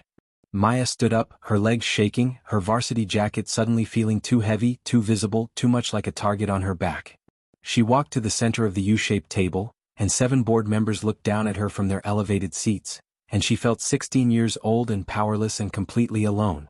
Chairman Harrington, board members, she began, her voice barely above a whisper. She cleared her throat, tried again. Thank you for the opportunity to speak. I want to start by saying that I never wanted any of this to happen. I didn't go to school that day planning to get into a confrontation. I went to school to learn, to go to track practice, to be with my friends. That's all I wanted. Her hands were shaking. She gripped her phone tighter, the phone that held all her evidence, all her documentation, all the proof that she wasn't the monster they were making her out to be. Brett Harrington has been harassing me since September. Not just teasing. Not just teenage drama. Deliberate, targeted harassment. I documented everything because I knew no one would believe me without proof. She held up her phone. I have videos of previous incidents. I have dates and times. I have messages from other students who witnessed his behavior. I went to Ms. Rodriguez 3 weeks ago and showed her this evidence, and she told me to keep my head down. Ms. Rodriguez shifted uncomfortably in her seat. On Tuesday, Brett deliberately poured chocolate milk on my shirt. Then he shoved me. Twice. Hard enough that I fell into a table. I didn't attack him. I defended myself. There's a difference. These videos don't show the cafeteria incident, Harrington interrupted, his voice dismissive. Because the cafeteria cameras mysteriously weren't working that day, Maya shot back, her voice stronger now, anger overriding fear. Brett knew where the cameras were. He planned this. He wanted to provoke me in the one spot where there wouldn't be footage, and then his friends could lie about what happened. Gasps rippled through the gallery. Several board members shifted uncomfortably. Maya had just accused the chairman's son of planning an attack. In front of everyone. On the record. Harrington's face reddened. That's a serious accusation, Miss Bennett. Do you have any proof? I have proof of months of harassment. I have proof that he's done this to other students and faced no consequences. I have proof that Lakewood Preparatory Academy protects certain students while punishing others. And I have proof that this meeting is a sham designed to destroy my future while protecting your son. The room erupted. Parents shouting. Board members calling for order. Harrington banging his gavel, his face now purple with rage. Miss Bennett, sit down. What? So you can vote to expel me without hearing the truth. The truth is you attacked my son. The truth is you're violent and dangerous and you don't belong at this school. The words hung in the air. Don't belong at this school. The subtext was clear to everyone in the room. Maya felt tears forming but refused to let them fall. She'd cried enough. She'd been silent enough. She'd played by their rules long enough. I belong at this school more than your son does, she said quietly. Because I earned my place here. I didn't buy it with donations. I didn't inherit it from my family name. I worked for it. Every grade. Every achievement. Every medal on this jacket. I earned all of it. And you're going to take it away because I defended myself against your bully of a son. Before Harrington could respond, before he could have her removed from the room, there was movement in the gallery. Chairman Harrington, a voice rang out, clear and authoritative. We have witness statements from 5 students who saw the incident. I believe they should testify before we proceed further. It was Thomas Webb, the corporate lawyer. Trying to move things along, to get to the predetermined conclusion, to vote Maya out before things got more complicated. Harrington seized on the suggestion. Excellent idea. Let's hear from the witnesses. One by one, Brett's friends stood up. Tyler Morrison. Jake Foster. Connor Webb, Thomas Webb's son. Maya realized, seeing the resemblance. Brandon Patterson. And surprisingly, Emily Chen, Mrs. Chen's daughter, Maya's classmate in AP English. They'd clearly been coached. Their testimony was too similar, too coordinated, hitting all the same beats with slight variations to make it seem authentic. Tyler went first. I was sitting 3 tables away when it happened. Maya walked up to Brett and immediately started yelling at him. She was really aggressive, like in his face. Brett tried to calm her down, tried to get her to step back, and she just shoved him. Art. He didn't even have time to react before he was on the ground. Jake added more details. She's been hostile toward Brett all year. I've seen her give him dirty looks in the hallway, heard her make comments about him under her breath. She threatened him last week, said she was going to make him pay for something. I should have reported it then, but I didn't think she'd actually get violent. Connor's testimony was the most damaging. My dad's a lawyer, so I know what assault looks like. What Maya did was textbook assault. Unprovoked. Aggressive. Dangerous. Brett was just standing there, minding his own business, and she attacked him. If this happened on the street, she'd be arrested. Brandon claimed Maya had a history of aggression that teachers ignored because they were afraid of being called racist. She plays the race card whenever someone calls her out on her behavior. It's like she thinks the rules don't apply to her. And finally, Emily Chen, who'd been in classes with Maya for 3 years, who'd studied with her for AP exams, who'd always seemed friendly, stood up and said, Maya has always had an attitude problem. She thinks she's better than everyone else because she gets good grades. She's condescending and aggressive, and honestly, I'm not surprised this happened. I think she's been waiting for an excuse to hurt someone. With each testimony, Maya felt herself crumbling. These were her peers. People she'd gone to school with, studied with, competed with. And they were lying. Blatantly, deliberately lying. And the board members were nodding, taking notes, believing every word. Her spirit was breaking. Tears were forming despite her best efforts to hold them back. This was it. This was how it ended. Not with evidence or truth or justice, but with coordinated lies told by people who'd never face consequences for their perjury. Dr. Hughes raised her hand. Chairman Harrington, shouldn't we investigate these claims more thoroughly? Some of these allegations are quite serious, and if they're true, there should be documentation. We have thoroughly investigated, Dr. Hughes. Harrington cut her off. We have 5 consistent witness statements. We have medical documentation of injuries. We have a school counselor's professional assessment of concerning behavior patterns. What more investigation do you need? I'm simply suggesting that we take more time. Time is a luxury we don't have when student safety is at stake. We need to act decisively to protect our community. Dr. Hughes sat back, outvoted before the vote had even been called. She tried. But 1 voice against 6 wasn't enough. Harrington looked around the table. If there are no other comments, I move that we vote on the recommendation to expel Maya Bennett from Lakewood Preparatory Academy, effective immediately, for violent assault of another student. All in favor? I'd like to address the board. Maya Bennett stood up in the gallery, her voice cutting through the room like a judge calling court to order. Harrington barely glanced at her. Mrs. Bennett, this isn't a court of law. Parents don't have speaking rights at disciplinary hearings. It's Judge Bennett, Amara corrected, walking toward the center of the room. And I'm not speaking as a parent. I'm invoking my right as an officer of the court to report potential witness tampering and fraud. The room went silent. Every eye turned to Amara. Even Harrington seemed momentarily thrown off balance. You have no authority here, he said, but there was uncertainty in his voice now. Actually, I have every authority. As a sitting judge in this county, I'm legally obligated to report perjury when I witness it. And I've just witnessed 5 teenagers commit perjury in a proceeding that will become part of the official school record.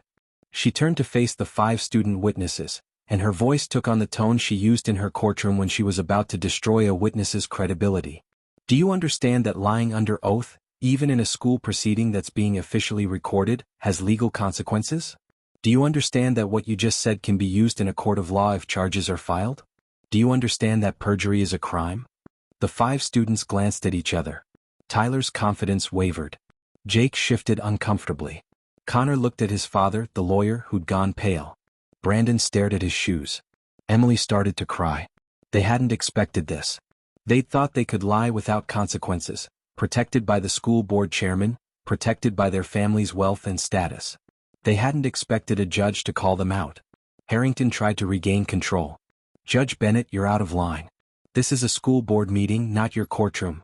Then let me make this my courtroom, Amara said coldly. She pulled out a folder, thick with documents, and placed it on the table in front of the board members. Last night I obtained phone records through legal channels. Text messages between your son and his 5 witnesses, coordinating their testimony. She pulled out printouts, passed them to the board members. Maya could see the messages from where she stood, blown up large enough to read. Brett, stick to the plan. Say she started it. Say she's been aggressive all year. Tyler, what if they ask for details? Brett, make them up. My dad will protect us. She's getting expelled no matter what. Connor, my dad says we can't get in trouble as long as we all say the same thing. Brett, exactly. 5 witnesses against 1. They'll believe us. The board members were reading now, their faces changing as they realized what they were seeing. Proof of conspiracy. Proof of coordinated lies. Proof that everything they just heard was fabricated. But Amara wasn't done. I also have video evidence that was conveniently not mentioned in Vice Principal Carson's presentation. She pulled out her laptop, set it up, connected it to the projector that the board used for presentations. The screen lit up with Zoe's video. Clear, high-quality footage from a phone held steady by a girl who'd known this evidence might be needed. The video showed everything. Brett approaching Maya's table with malicious intent. Brett deliberately pouring the milk, his friends laughing and recording. Brett's mocking comment, clear enough to hear on the audio. Brett shoving Maya once, twice, her falling into the table, her defensive push that was so obviously defensive that even the most biased observer couldn't deny it. Brett tripping over his own feet.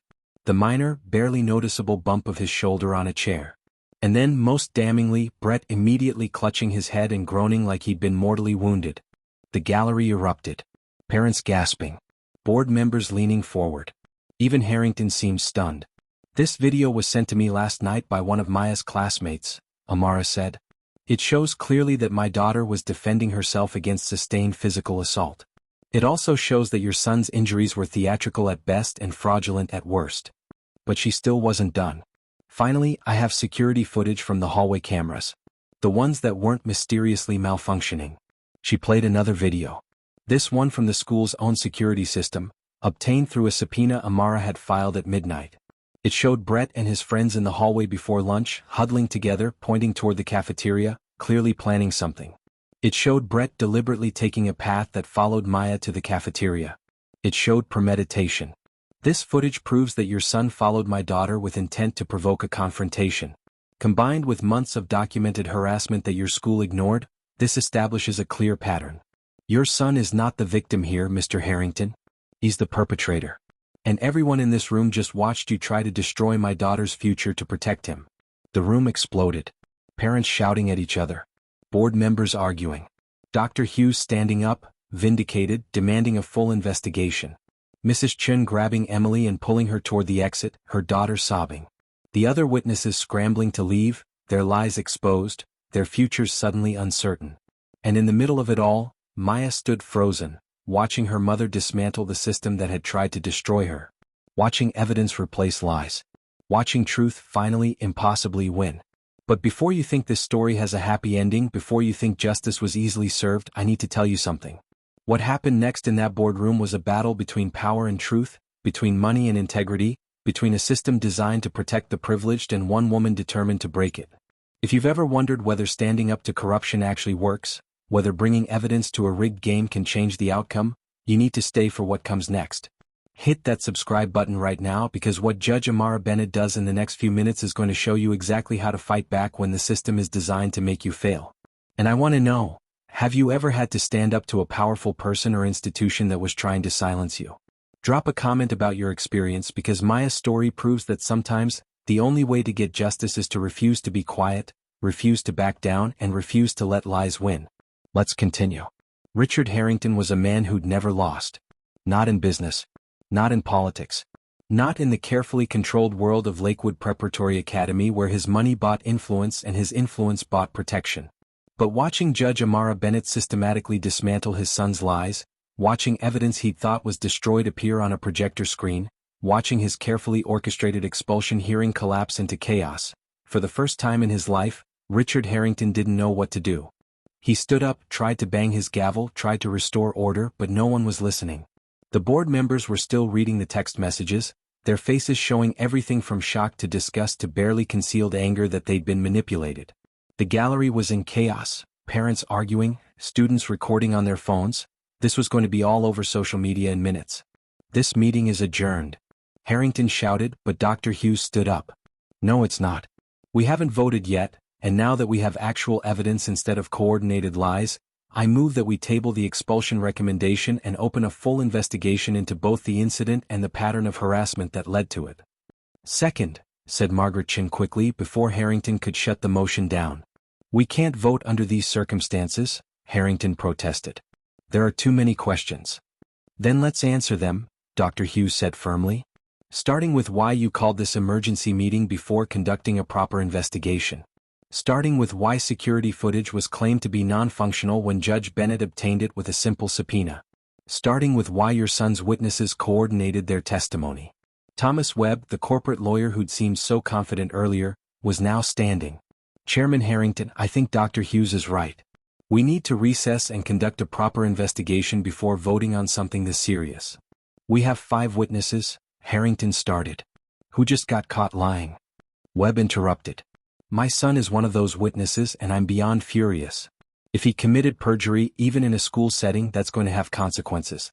We can't vote based on testimony that's been proven false." One by one the other board members were nodding. Even David Foster, Harrington's ally, looked uncomfortable. The evidence was too clear. The lies too obvious. Voting to expel Maya now would be indefensible.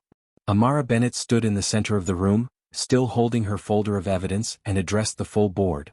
"I want to be very clear about something. This isn't just about my daughter. This is about a pattern. A system. A culture at Lakewood Preparatory Academy that protects certain students while punishing others." She pulled out more documents from her folder. The disciplinary statistics she'd compiled the night before. The pattern of bias she'd discovered. Over the past 5 years, Black students at Lakewood have been 4 times more likely to be suspended than white students for identical infractions. 4 students of color have been expelled or forced to transfer after altercations with white students, while those white students faced no consequences. My daughter isn't the first victim of this system. She's just the first one whose mother had the resources and the platform to fight back. The room had gone quiet again, but this was a different kind of quiet.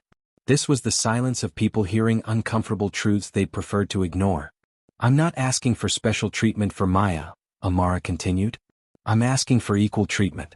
I'm asking that when my daughter provides evidence of months of harassment, you actually look at it instead of dismissing it.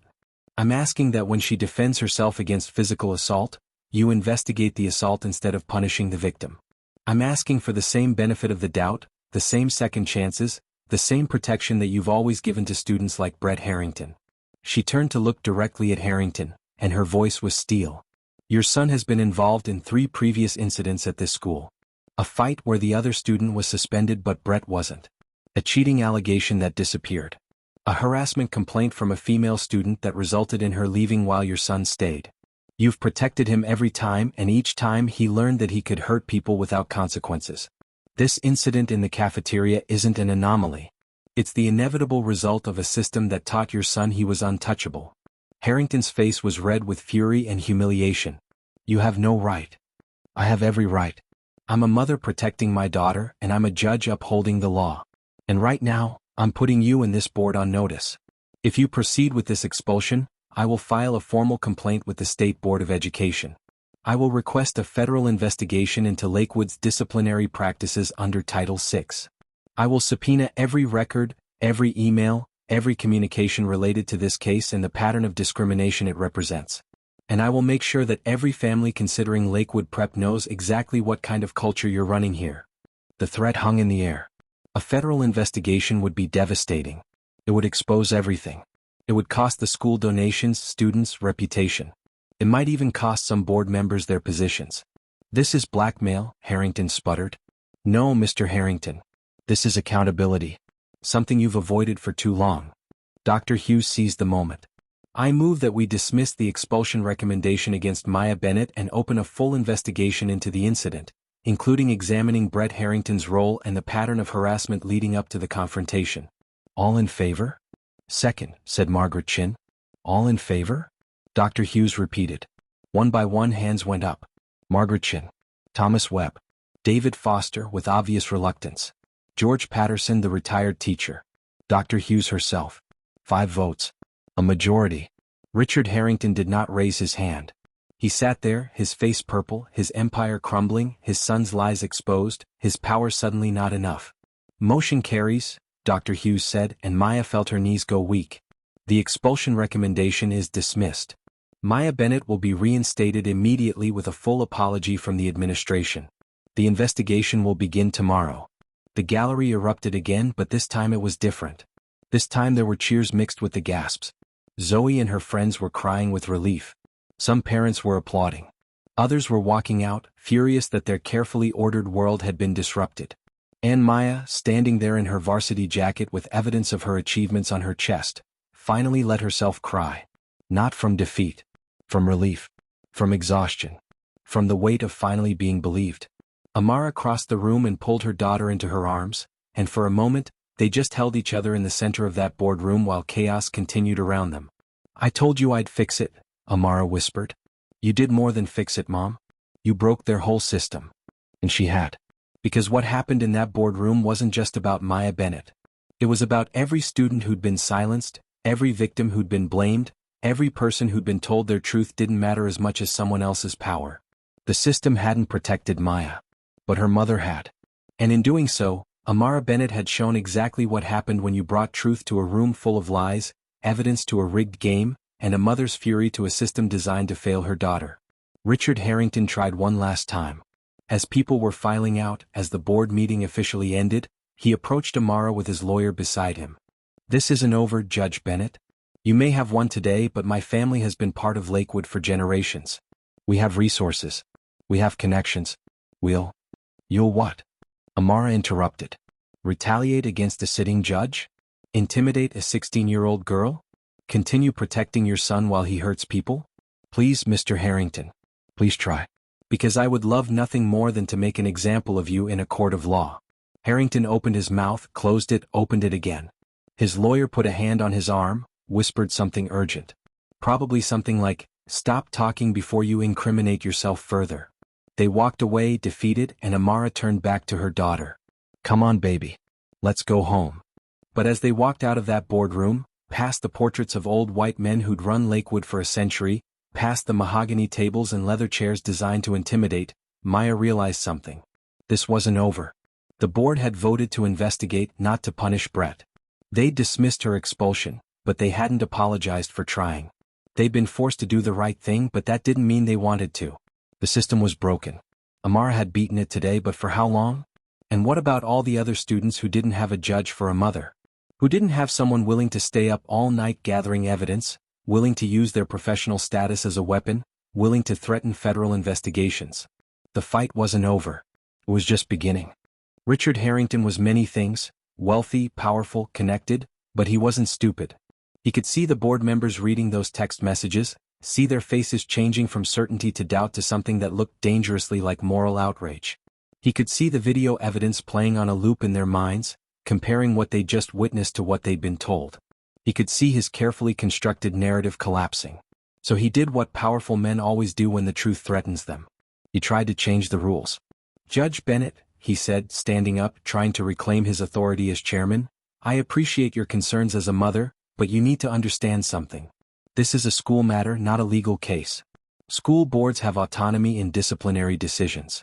We don't operate under the same evidentiary standards as a court of law. These text messages, this video footage, while interesting, don't change the fundamental fact that your daughter pushed my son and he was injured. He was trying to minimize it.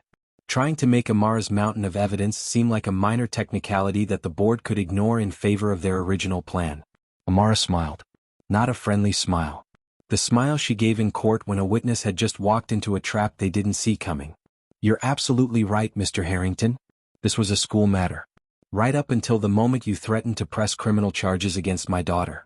The moment you said the word assault, the moment you involved law enforcement, the moment you threatened to give a 16-year-old girl a criminal record. That's when you made this a legal case. You can't have it both ways. You can't threaten legal consequences and then hide behind school board autonomy when the evidence doesn't support your narrative. The other board members were nodding now. Thomas Webb, the lawyer, actually looked impressed despite himself. Amara had caught Harrington in his own contradiction, and he knew it. Dr. Patricia Hughes seized the moment. She'd been waiting for years for someone to challenge the system she'd been outvoted in so many times. Now, with evidence and a judge and a mother's righteous fury on her side, she had her chance. Chairman Harrington, Dr. Hughes said, her voice carrying the authority of someone who'd spent 40 years in education and was done being silenced, I move that we suspend this vote pending a full, independent investigation into not just Tuesday's incident but the entire pattern of behavior leading up to it. We need to examine Brett Harrington's disciplinary record. We need to interview witnesses who aren't his friends. We need to review Maya Bennett's documentation of harassment. We need to do what we should have done from the beginning, our due diligence. Second, Margaret Chin said immediately, and you could hear the guilt in her voice. Her daughter Emily had just lied on the record. Had participated in a conspiracy to destroy another student's future. Mrs. Chen was facing her own reckoning at home, and maybe, just maybe, she was starting to understand that she'd been on the wrong side. We don't need an investigation, Harrington protested, but his voice had lost its certainty. We have witness testimony. We have proven lies, Thomas Webb interrupted. My son just committed perjury. Those text messages prove the whole thing was coordinated. I'm not voting on anything until we know the full truth, because if we expel this girl based on false testimony, this school will be facing a lawsuit that could cost millions. Not to mention the publicity nightmare. Webb wasn't standing up for justice. He was protecting his own interests, protecting the school's interests. But right now, Amara would take any ally she could get. David Foster, who'd been a reliable vote for Harrington for years, shifted uncomfortably in his seat. I have to agree. This evidence changes things. We need to investigate properly. One by one, board members were breaking ranks. George Patterson, the retired teacher who'd seen generations of students pass through Lakewood, nodded slowly. I've been on this board for 20 years. I've never seen evidence presented like this. We need to do the right thing here. Harrington was losing control. His face was getting redder, his jaw clenching, his hands gripping the edge of the table hard enough that his knuckles were white. He banged the gavel once, twice, 3 times. We will not be intimidated by threats of lawsuits or federal investigations. This board has a responsibility to protect our students, and Maya Bennett has proven herself to be. Mr. Harrington, Amara interrupted, her voice cutting through his bluster like a knife through butter, there's more you should know. More that this board should know before you vote to destroy my daughter's future. She pulled out another section of her folder. The disciplinary statistics. The pattern she discovered in her midnight research. The evidence that Maya wasn't the first victim of Lakewood's broken system. Over the past 2 years, Amara said, walking along the board table, making eye contact with each member as she placed documents in front of them, 4 students of color have been harshly disciplined for what the records describe as minor infractions. In each case, the incident involved Brett Harrington or members of his social circle. In each case, the student of color was suspended or expelled while the white student faced no consequences. In each case, the family quietly withdrew their child and transferred to another school rather than fight a system they knew was rigged against them. She let that sink in. 4 families. 4 students whose futures had been derailed. 4 cases that had been swept under the rug because those families didn't have a judge fighting for them, didn't have the resources to challenge the school board, didn't have the platform to make their voices heard. My daughter isn't the first, Amara said, her voice heavy with the weight of all those other stories. She's just the first who had someone willing to fight back. She's the lucky one. What about the others? What about Marcus Johnson, who was expelled for threatening behavior after Brett and his friends cornered him in the locker room and he defended himself? What about Jasmine Rodriguez, who left Lakewood after Brett made sexual comments to her and she was told she was being too sensitive? What about David Lee, who was suspended for academic dishonesty after Brett accused him of cheating? An accusation that was never proven but destroyed his reputation anyway. The gallery was murmuring now.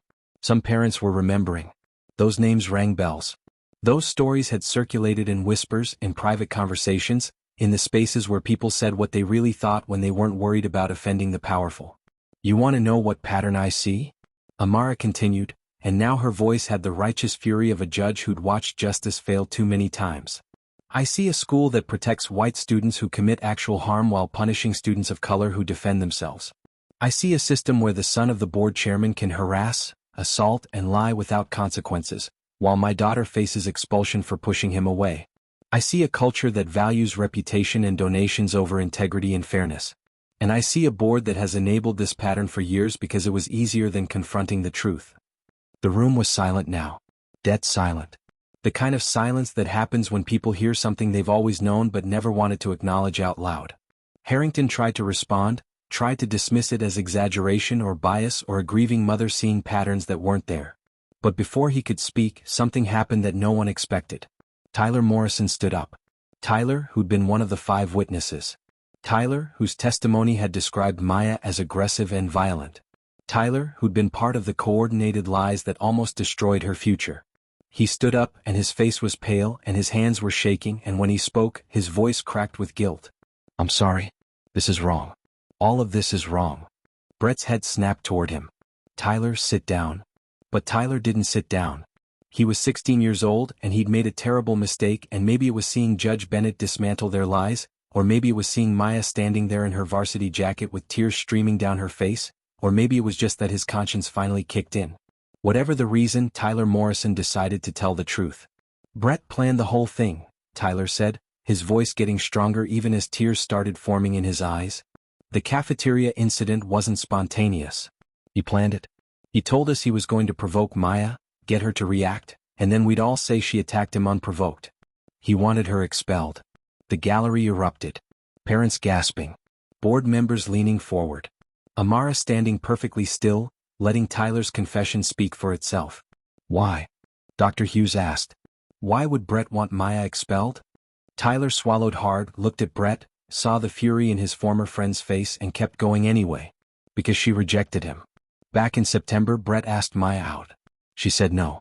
She was polite about it, didn't embarrass him or anything, just said she wasn't interested. And Brett doesn't handle rejection well. He said if she thought she was too good for him, he'd show her she wasn't. That's when the harassment started. All of it. Every incident Maya documented. It was all because she had the audacity to say no to Brett Harrington. Well, the irony. The cruelty. The absolute predictability of it. Brett Harrington, who'd never been denied anything in his entire privileged life, had spent 4 months tormenting a girl because she'd exercised her right to say no. And when that torment wasn't enough, when Maya refused to break or leave or make herself smaller, he'd escalated to assault and framing. And he'd almost gotten away with it. Brett's face was red now, not with embarrassment but with rage. He stood up, and whatever composure he'd maintained for the past hour shattered completely. Shut up, Tyler, he shouted, his voice echoing through the boardroom. Shut up right now. You don't know what you're talking about. She's the one who... He was gesturing wildly, pointing at Maya, his face contorted with anger, and in his fury he forgot. Forgot about the theatrical performance he'd been maintaining for the past 18 hours. Forgot about the narrative of serious injury and emotional trauma. Forgot about the neck brace. Brett threw his arms up in rage, turned to face Tyler fully, and the oversized medical neck brace, the one that had been supposedly necessary because of severe neck injury and whiplash, shifted, slipped, and then fell off completely, clattering to the floor with a plastic thud that echoed through the silent room. For a moment, nobody moved. Nobody breathed.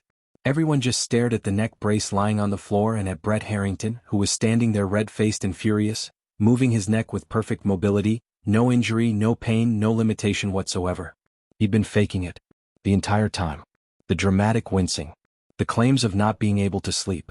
The medical necessity. All theater. All lies designed to make him look like a victim. Someone in the gallery laughed. It started as a nervous giggle but spread quickly. Soon half the room was either laughing or whispering or staring in disbelief at the fallen neck brace, physical proof of Brett's deception lying there like a prop from a bad play. Brett realized his mistake. His hands went to his neck and he stammered, It was just for support, I still have pain, But it was too late. The image was seared into everyone's mind. Brett Harrington, standing there perfectly fine, exposed as a liar and a manipulator, his carefully constructed victimhood shattered along with his fake medical device. Richard Harrington tried to salvage the situation. He stood up, grabbed his gavel, banged it hard enough to crack the wood. This meeting is adjourned. Everyone out. We'll reconvene when emotions aren't so high. No. Dr. Patricia Hughes stood up, and there was steel in her voice that came from decades of being dismissed, outvoted, and ignored. She was done. Done with the corruption. Done with the cover-ups. Done with protecting the privileged at the expense of the vulnerable. No, Mr. Harrington. We are not adjourning. We are voting. Right now. Because if we leave this room without making a decision, you'll spend the next week pressuring board members, making phone calls, using your influence to make this go away like you've made everything else go away. Not this time. I am the chairman of this board. And I am moving for an immediate vote, Dr. Hughes continued, speaking over him. I move that we exonerate Maya Bennett of all charges, reinstate her immediately with a full written apology, and open a comprehensive investigation into Brett Harrington's pattern of harassment and the school's failure to address it. I further move that Brett Harrington be suspended pending the outcome of that investigation. Second, said Margaret Chin, her voice shaking but firm. Second, said Thomas Webb. Second, said David Foster. 3 seconds. More than enough. The motion was on the floor and Harrington couldn't stop it. All in favor? Dr. Hughes said, and she didn't wait for Harrington to try to take control. She was running this vote. Her hand went up first. Held high. Proud. A woman who'd waited years for this moment. Margaret Chen's hand went up next. She was crying, probably thinking about her daughter's lies, probably realizing she'd almost been complicit in destroying an innocent girl's future. Thomas Webb raised his hand. Not because he cared about justice but because he was a lawyer and he could see the liability exposure if they voted the wrong way. David Foster raised his hand slowly, reluctantly, but he raised it. He'd been Harrington's ally for years, but even he couldn't ignore the evidence, couldn't defend the indefensible. George Patterson, the retired teacher, raised his hand with a sad smile. Like he'd seen this coming for years and was relieved someone was finally doing something about it. 5 votes. A clear majority. Dr. Hughes looked at Richard Harrington. Chairman Harrington, how do you vote? Every eye in the room was on him. His face was purple with rage and humiliation. His son's lies had been exposed. His power had been challenged. His control over the board had crumbled. But he still had one vote, one chance to maintain some semblance of authority.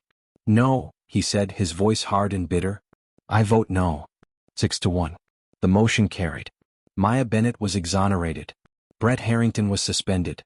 And everyone in that room knew exactly who Richard Harrington was willing to sacrifice integrity for. This isn't over, Harrington said, standing up, gathering his papers with shaking hands. You'll regret this. All of you. Every single one of you. He looked at Dr. Hughes with pure venom. At Thomas Webb with betrayal. At his former allies who'd abandoned him when it mattered. And then at Maya Bennett with hatred so intense it was almost palpable. You think you've won?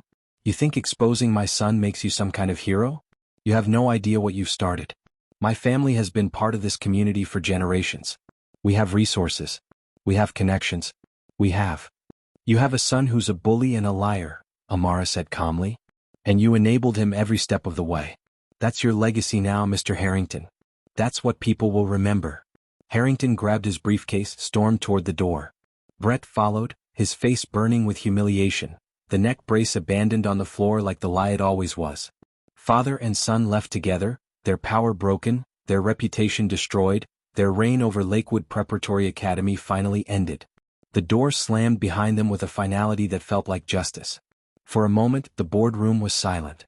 And then Maya's knees buckled. All the strength that had kept her upright through testimony and lies and her own character assassination, all of it left her body at once. She would have fallen if Amara hadn't caught her, pulled her close, held her while she sobbed. Not sad tears. Relief tears. Exhausted tears. Tears that came from 18 hours of thinking her life was over and discovering it wasn't. Tears that came from being believed after being called a liar. Tears that came from watching her mother fight the system and win. I've got you, baby, Amara whispered, holding her daughter like she hadn't been able to hold her in that hallway, in that office, during all those hours when they had to maintain composure and pretend they weren't terrified. I've got you. It's over. You're safe. The gallery erupted in applause. Some of it was genuine, parents who'd always liked Maya, students who'd witnessed Brett's behavior, people who were genuinely happy to see justice prevail. Some of it was performative, People who'd been silent when it mattered but now wanted to be seen supporting the winning side. But Maya barely heard it. She just held on to her mother and cried. Zoe was the first one to reach them, running from the back of the gallery with tears streaming down her face. She threw her arms around both of them, and then Maya's other friends joined, creating a protective circle of teenagers who'd stood by their friend when everyone else had abandoned her. "You did it," Zoe kept saying. "You actually did it. I can't believe you did it." "My mom did it," Maya said, pulling back to look at Amara with wonder and gratitude and a new understanding of exactly what her mother was capable of when protecting her children. Dr. Hughes approached, her professional composure cracking to show genuine emotion. "Judge Bennett, that was extraordinary. I've been trying to change this system for years, and you did in one morning what I couldn't do in a decade. You laid the groundwork," Amara said graciously. "You were the one dissenting vote in case after case. You kept the record. You made sure someone was always objecting. That matters." "We need to do better," Dr. Hughes said, and her voice was heavy with the weight of all the time she'd failed, all the students she couldn't protect. "Will you help us? Work with the district on anti-discrimination policies? Help us rebuild a system that actually protects all students equally?" Amara looked at Maya, saw her daughter surrounded by friends, saw the relief on her face, saw the future that had almost been stolen from her. Then she looked back at Dr. Hughes and nodded. "Yes. Because my daughter wasn't the first, and if we don't fix this, she won't be the last.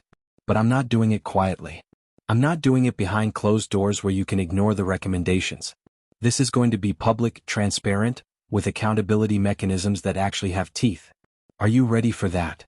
Dr. Hughes smiled, the smile of someone who'd been waiting years for a real ally. "I've been ready for years.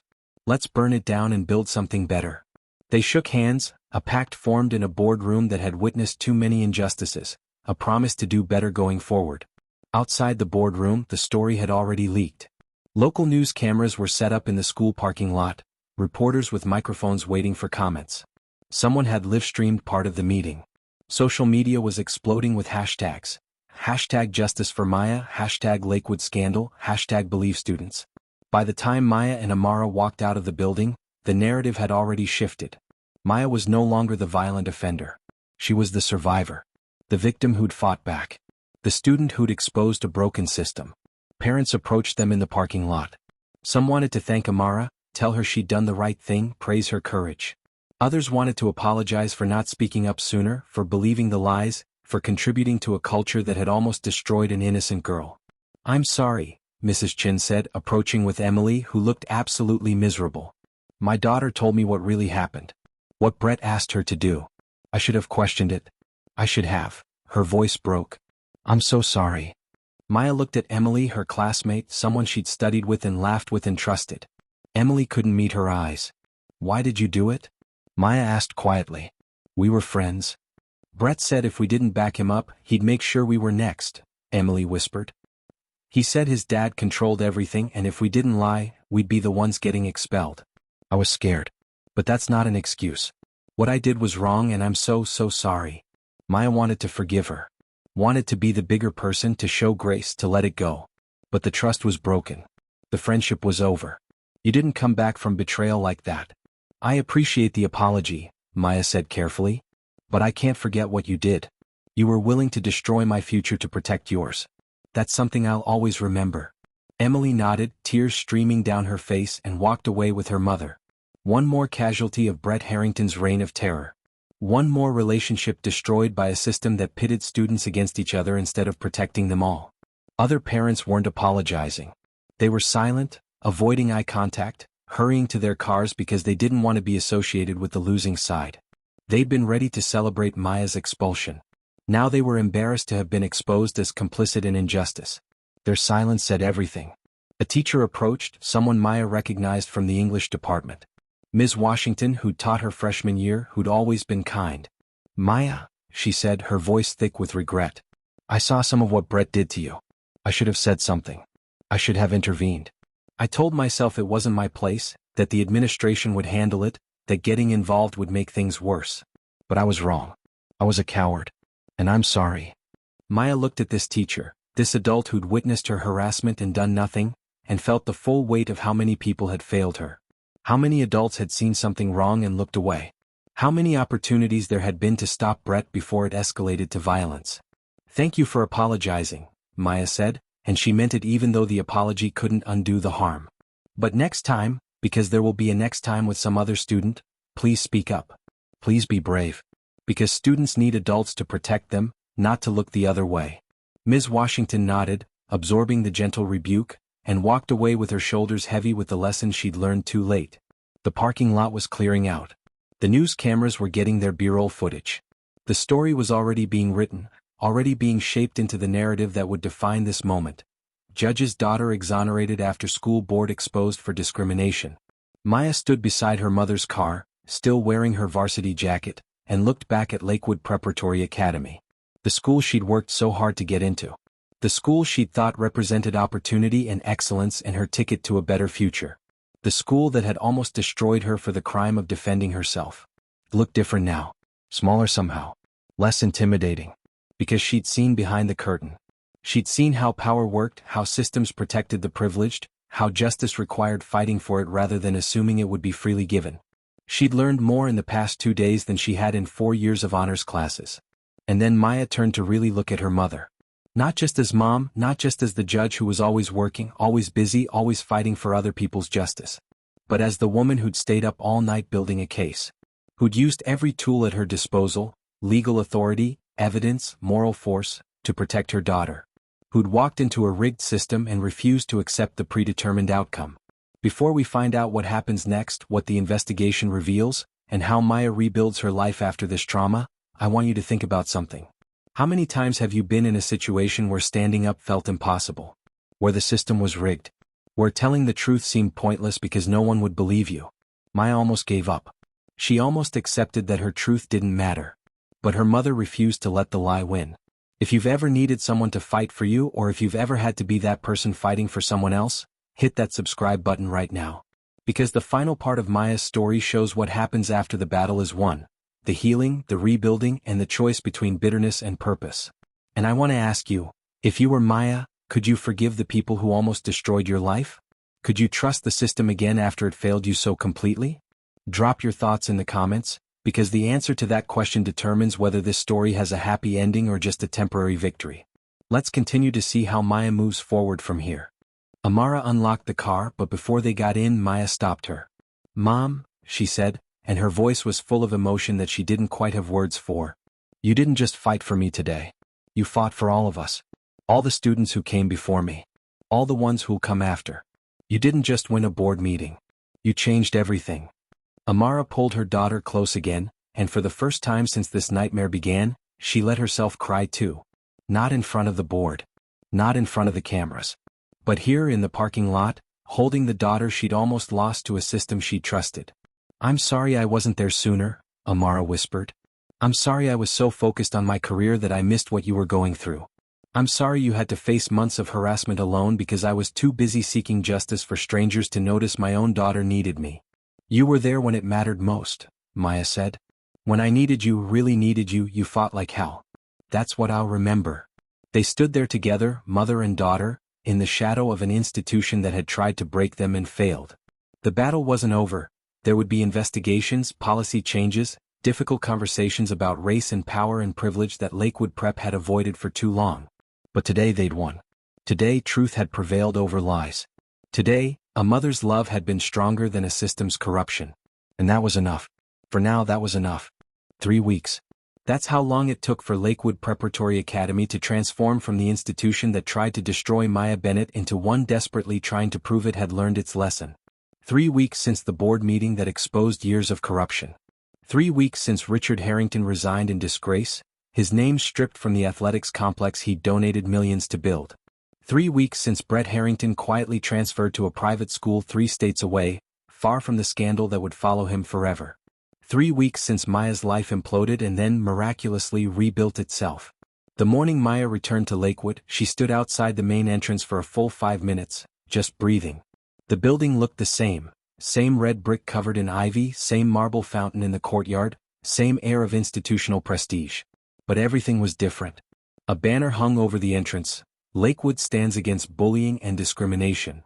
New security cameras were visible everywhere, their presence a reminder that the malfunctioning equipment, excuse would never work again. And posted on every door were new protocols: how to report harassment, who to contact, what rights students had. Changes that should have existed all along. Changes that only came because Maya's mother had forced them. Zoe was waiting at the entrance, along with a handful of other students who'd supported Maya through everything. "You ready?" Zoe asked. Maya adjusted her backpack, straightened her varsity jacket, and nodded. "Let's do this." Walking through those halls felt surreal. Some students smiled at her, genuinely friendly, telling her they were glad she was back. Others whispered when she passed, not cruelly but with the kind of awe reserved for people who'd become legends. Maya Bennett, the girl who took down the board chairman's son. Maya Bennett, whose mother exposed Lakewood's systemic racism. Maya Bennett, who refused to be silenced. But there were still students who avoided eye contact, who crossed to the other side of the hallway, who clearly wished she'd just disappear and let things go back to normal. The ones who'd been comfortable with the old system, who resented the changes, who saw Maya not as a survivor but as a troublemaker who disrupted their carefully ordered world. Maya felt their judgment, their discomfort, their resentment. And she realized something important. Not everyone was going to like her. Not everyone was going to see her as a hero. Some people would always view her as the girl who caused problems, who made things complicated, who forced uncomfortable conversations about race and privilege and power. And that was okay. Because she didn't need everyone to like her. She just needed to be able to exist in peace, to learn without harassment, to defend herself without being punished for it. She was different now. More cautious. More aware of how systems worked, how people revealed their true selves under pressure, how institutions prioritized reputation over justice. The naive optimism she'd had, the belief that doing everything right would protect her, was gone. Burned away by the reality of sitting in Vice Principal Carson's office, watching him dismiss her evidence. Destroyed by the experience of being called aggressive and violent when she'd been the victim. But she was also stronger. She knew what she was capable of enduring. She knew she had people who'd fight for her. And she knew that truth, while it didn't always win easily, could win if you fought hard enough for it. First period was replaced by a mandatory assembly. The entire school filed into the auditorium, students buzzing with anticipation because everyone knew what this was about. Everyone knew who it was about. The new interim headmaster, Dr. Patricia Hughes, promoted after the former headmaster announced his early retirement, once the investigation revealed how much he'd known and ignored, took the stage. "Good morning, Lakewood Prep," she said, her voice carrying the authority of someone who'd been waiting for this opportunity for years. "As you all know, the past few weeks have been difficult for our community. An investigation into our disciplinary practices has revealed serious problems. Problems that should have been addressed years ago." She didn't sugarcoat it. Didn't pretend it was just a few bad actors or isolated incidents. She laid it out plainly. Lakewood had a systemic problem with how it treated students of color. The data didn't lie. The pattern was undeniable. And the school was implementing comprehensive changes to ensure it never happened again. New anti-harassment policies. Mandatory training for all staff on implicit bias and racial equity. An anonymous reporting system for students who witnessed discrimination. A disciplinary review board that included student representatives. A commitment to reviewing every expulsion from the past 5 years to identify potential miscarriages of justice. Real changes. Meaningful changes. Changes that came too late for the students who'd been pushed out before Maya, but might protect the ones who came after. "I want to acknowledge Maya Bennett," Dr. Hughes said, and suddenly every eye in the auditorium was on Maya, who felt her face heat up.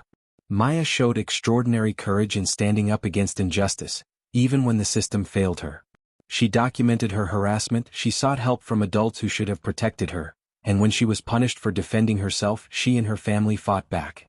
Because of Maya and her mother, Judge Maya Bennett, we're having conversations we should have had years ago. We're making changes we should have made decades ago. Maya, thank you. The applause started scattered but grew. Not everyone. Maya could see students sitting with their arms crossed, refusing to clap, still loyal to Brett or resentful of the spotlight on discrimination. But enough. Enough students standing, applauding, showing genuine support rather than performative allyship.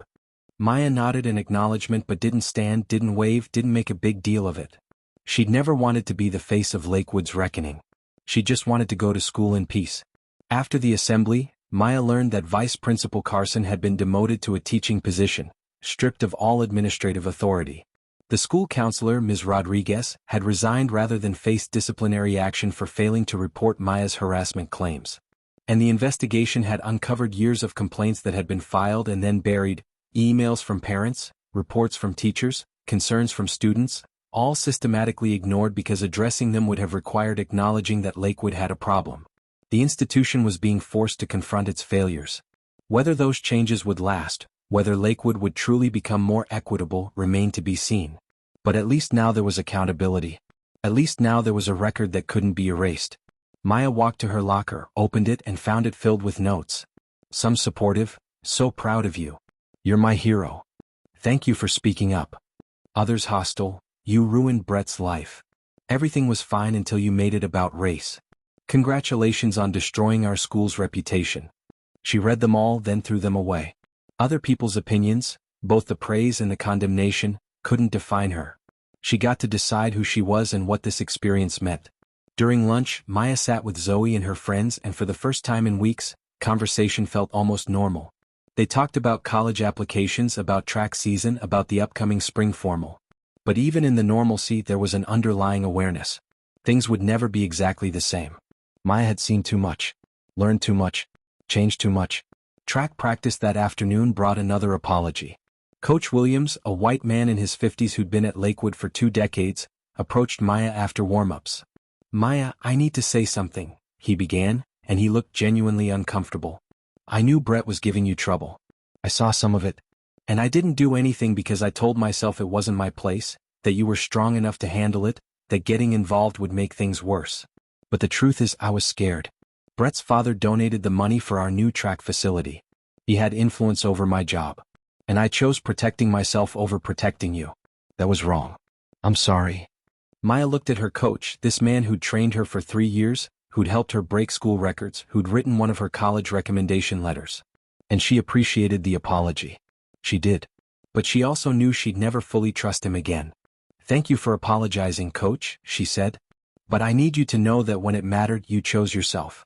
And I'll remember that." Coach Williams nodded, accepting the judgment, knowing he deserved it. "I understand. For what it's worth, I'm committed to doing better. I've already talked to the new administration about implementing a zero-tolerance policy for harassment of athletes.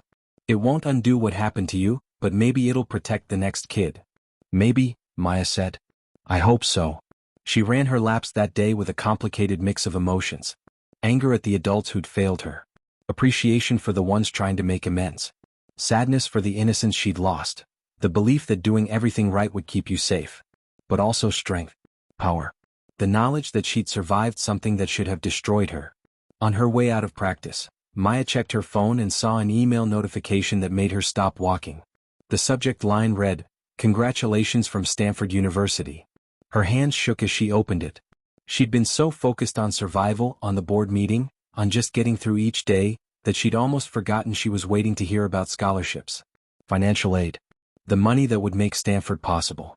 "Dear Maya Bennett, we are pleased to inform you that you have been selected as a recipient of the Stanford Social Justice Scholarship, a full 4-year scholarship awarded to students who have demonstrated exceptional commitment to advocacy and equity."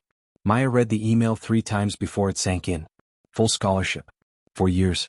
Based on her advocacy work, which apparently now included national news coverage of her fight against Lakewood's discriminatory practices.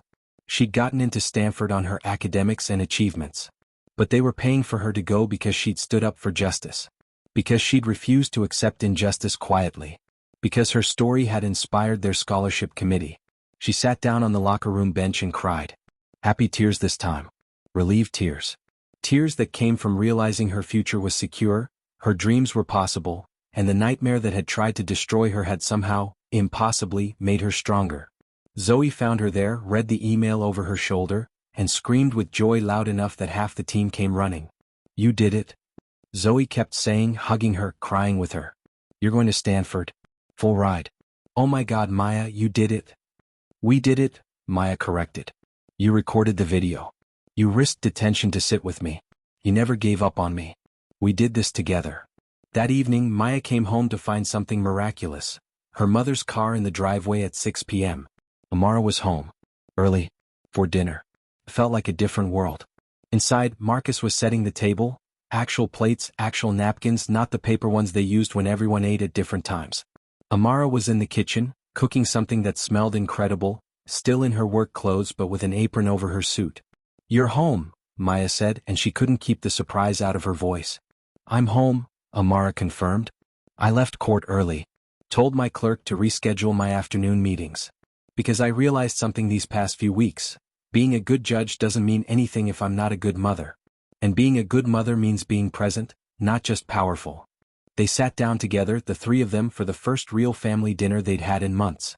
Marcus dominated the conversation at first, telling Maya about his science project, asking her about track, acting like the 12-year-old he was who just wanted his sister's attention. But eventually he asked the question that had been on his mind. "Maya, are you really going to Stanford?" "Yeah, Marcus, I really am. Full scholarship." "That's so far away," he said, and his voice got small. "Who's going to help me with my homework?" Maya reached across the table and squeezed his hand. "You can call me anytime. FaceTime, text, whatever. And I'll come home for holidays. You're not getting rid of me that easily. Will you visit me at Stanford sometimes?" Maya asked her mother. Amara smiled. "Try to stop me. I'm going to be the embarrassing mom who shows up to all your events and brags about you to everyone." They laughed, and for a moment it felt normal. Like the past month hadn't happened. Like they were just a regular family having a regular dinner. But then Amara's expression got serious. "Maya, I need to say something. I've been thinking about it for weeks, and I need you to hear it." Maya put down her fork, gave her mother her full attention. "I should have been there more," Amara said, and her voice was thick with emotion. "For years I told myself that succeeding in my career was enough. That becoming a judge, breaking barriers, achieving at the highest levels, that all of that would protect you. That my success would create a shield around you, that respect for me would extend to you, that the space I created would be safer for you than it was for me." She paused, gathering herself. "But I was wrong. My career couldn't protect you from Brett Harrington. My title couldn't stop teachers from looking the other way. My achievements didn't prevent you from being harassed for months while I was too busy to notice. I failed you, Maya. Not in the boardroom, I showed up for that. But in all the months before, when you were documenting incidents alone, when you were going to counselors who dismissed you, when you needed your mother and I was at work." Maya felt tears forming. "Mom, you were building something important. You were making a difference. I was trying to change the system for other people's children while missing what my own child was going through," Amara said. "And I need you to know, I'm sorry. I'm so sorry." They sat in silence for a moment, Marcus looking between them, not quite understanding the weight of the conversation but sensing its importance. "You were there when I needed you most," Maya said finally. "When everything fell apart, when I was about to be expelled, when I thought my life was over, you fought like hell for me. You stayed up all night building a case. You used every resource you had. You didn't just defend me, Mom. You dismantled the entire system that tried to destroy me. But I should have been there before it got that bad." "Maybe," Maya acknowledged. "But you taught me something more important than being there for every small moment. You taught me that justice is worth fighting for. That systems can be changed. That truth matters even when it's hard. That being a black woman in spaces not designed for you means constantly fighting, constantly proving, constantly refusing to be silent." Amara reached across the table and took her daughter's hand. "You shouldn't have had to learn those lessons at 16. But I did learn them. And now I know who I want to be." "Who's that?" "A civil rights attorney," Maya said, and saying it out loud made it real. "I want to fight for kids like me. Kids who get punished for defending themselves. Kids whose truth gets dismissed because the system protects the powerful. Kids who don't have a judge for a mother. I want to be the person who shows up for them the way you showed up for me." Amara's eyes filled with tears. Pride. Sadness.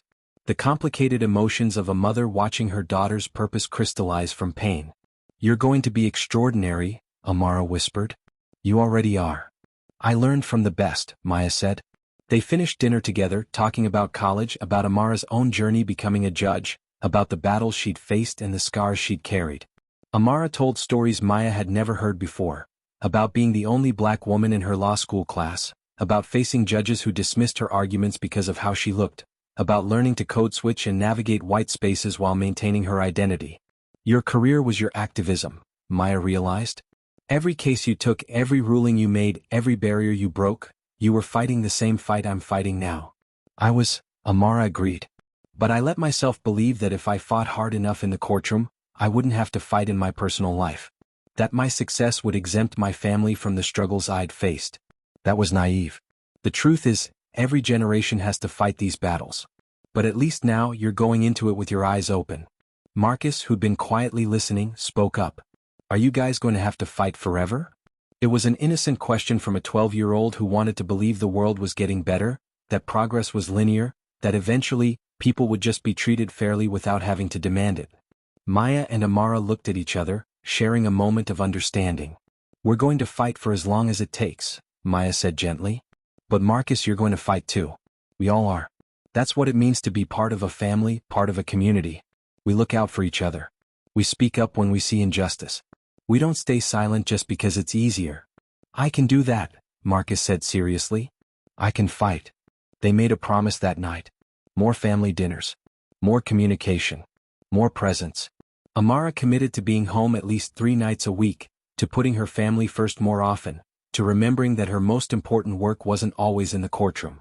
And Maya promised to tell her mother when she was struggling, to ask for help instead of trying to handle everything alone, to remember that strength sometimes meant vulnerability. 2 weeks later, Lakewood held another assembly. But this time, students were speaking. Maya stood backstage, nervous in a way she hadn't been even during the board meeting. That had been about survival, about defending herself. This was about something bigger. This was about making sure her experience mattered, that it changed things, that other students learned from what she'd been through. Dr. Hughes introduced her. Maya Bennett has agreed to share her story with us today. Not because she wants attention, not because she's trying to divide our community, but because she believes in making Lakewood better. Please give her your full attention and respect. Maya walked onto the stage, looked out at 600 students, and for a moment she was paralyzed. What if they didn't listen? What if they blamed her? What if nothing changed? But then she saw Zoe in the 3rd row, giving her a thumbs up. Saw other students she'd never spoken to looking at her with genuine interest. Saw teachers who'd apologized sitting attentively. And she remembered why she was doing this. Hi, she began, her voice amplified by the microphone. For those who don't know me, I'm Maya Bennett, Jr., track team captain. And a few weeks ago, I was almost expelled for defending myself against harassment. She told her story. Not with anger. Not with bitterness. But with honest, powerful truth. She told them about Brett's months-long campaign of harassment. About going to adults who dismissed her concerns. About documenting everything because she knew no one would believe her without proof. About the cafeteria incident where self-defense was labeled as violence. About the board meeting where her future hung in the balance. What happened to me happens to students every day, Maya said, and her voice was steady now, strong. Some don't have anyone to fight for them. Some don't have evidence. Some don't have a mother who's a judge with the resources to challenge the system. They just disappear. Transfer. Drop out. Accept that this is how things are. She looked around the auditorium. But it doesn't have to be this way. Things can change. Systems can be better. But only if we, all of us, commit to being better. She challenged the students directly. If you see harassment, speak up. Record it. Report it. Don't be a bystander who tells yourself it's not your business. Because silence protects bullies and abandons victims. If you're in a position of power, if you're popular, if your family has influence, if the system naturally protects you, use that privilege to protect others. Don't abuse it. Don't hide behind it. Use it for good. And if you're someone who feels powerless, someone who thinks the system is rigged against you, someone who's documented injustice and been dismissed, don't give up. Your truth matters. Your voice matters. You matter. The auditorium was completely silent. 600 students hanging on every word. I'm not going to stand here and pretend everything's fixed, Maya continued. New policies don't erase old damage. Apologies don't undo harm. Brett Harrington isn't here to face consequences for what he did. The system that protected him for years is only changing because they got caught, not because they wanted to be better. She paused, let that sink in. But I'm still standing here. I'm still at Lakewood. I'm still going to Stanford. And I'm still fighting. Because they tried to break me and they failed. And if I can survive this, so can you. So here's what I'm asking, be allies. Be witnesses. Be brave when it would be easier to be silent. Because the next student who faces what I faced might not have my resources. They might need you to be their advocate, their witness, their voice. Will you be there for them? The applause started small but grew into something powerful. Students standing, genuinely moved, not just going through the motions. Teachers with tears in their eyes. Even some of the students who'd been distant or hostile looking thoughtful, reconsidering their positions. Maya stepped off the stage and students surrounded her. Some wanted to share their own stories of harassment they'd witnessed or experienced. Some wanted to apologize for not supporting her sooner. Some just wanted to say thank you for having the courage to speak up. It wasn't a perfect ending. It wasn't a Hollywood moment where everyone suddenly became enlightened and all problems were solved. But it was real. It was a community just beginning, to grapple with hard truths. And that was enough. 6 months later, Maya Bennett stood on the campus of Stanford University, surrounded by other first-year students at the Black Student Union welcome meeting. She wore a Stanford t-shirt, had her natural hair out in a big, beautiful afro, and carried herself with the confidence of someone who'd survived something that should have destroyed her. When it was her turn to introduce herself, she said, "I'm Maya Bennett from just outside D.C.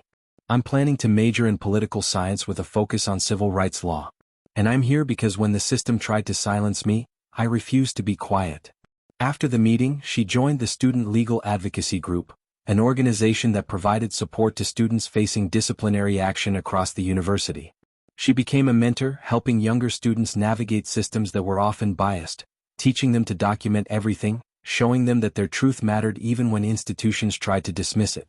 She thought about the students whose names she'd learned from her mother's research: Marcus Johnson, Jasmine Rodriguez, David Lee. The ones who'd been pushed out of Lakewood before anyone fought back. She couldn't undo what happened to them. But she could make sure their stories weren't forgotten. She could fight so the next generation wouldn't have to endure what they endured. Late one Friday afternoon, Maya sat in the gallery of the Santa Clara County Superior Court, watching her mother preside over a civil rights case. A black man was suing a corporation for discriminatory hiring practices. His lawyer was presenting evidence. The corporate attorney was arguing that it was all coincidence, that race had nothing to do with it. Maya watched her mother listen to both sides with the same fairness, the same thoroughness, the same commitment to truth that she'd brought to the boardroom at Lakewood. And when Judge Maya Bennett ruled, citing precedent, examining evidence, making clear that discrimination would not be tolerated in her courtroom, Maya felt a surge of pride so intense it took her breath away. After the hearing, Amara spotted Maya in the gallery. They exchanged a look. No words needed. Just understanding. Just love. Just the knowledge that they were both doing the work, fighting the fight, refusing to accept injustice. That night, Maya wrote in her journal. "They tried to break me. They called me aggressive. They labeled me violent. They tried to expel me for defending myself. They almost destroyed my future because I refused to be a victim. But they didn't break me. They taught me my power. They taught me that truth is worth fighting for, even when the system is rigged against you. They taught me that documentation matters, that evidence can defeat lies, that one person with courage can change everything. They taught me that I come from a line of women who refuse to be silenced. My mother broke barriers to become a judge. I'm going to break barriers to become an attorney. And somewhere there's a girl who'll break barriers we can't even imagine yet. Because that's what we do. We fight. We persist. We refuse to accept that this is just how things are. They tried to break me. Instead, they made me unbreakable." Before we close this story, I want to leave you with something important. Maya's story isn't unique. Every year, thousands of students are unjustly disciplined, punished for defending themselves, silenced when they try to speak up. Their stories matter. If you've been inspired by Maya's courage, by Amara's refusal to accept injustice, by the truth finally prevailing over lies, then hit that subscribe button right now. Because stories like this need to be told. Voices like Maya's need to be amplified. And the fight for justice never ends, it just passes to the next generation. So here's my question for you. What will you do when you witness injustice? Will you be silent or will you speak up? Will you record it, report it, refuse to let it be swept under the rug? Drop your commitment in the comments. Because change doesn't happen when one person fights. It happens when all of us decide that enough is enough. Be the change. Speak up. Stand up. The next Maya Bennett might need you to be her witness, her advocate, her voice. Will you be there? The screen fades to black, but the message remains. Every year, thousands of students are unjustly disciplined. Their stories matter. Speak up. Stand up. Be the change. And Maya Bennett? She's just getting started.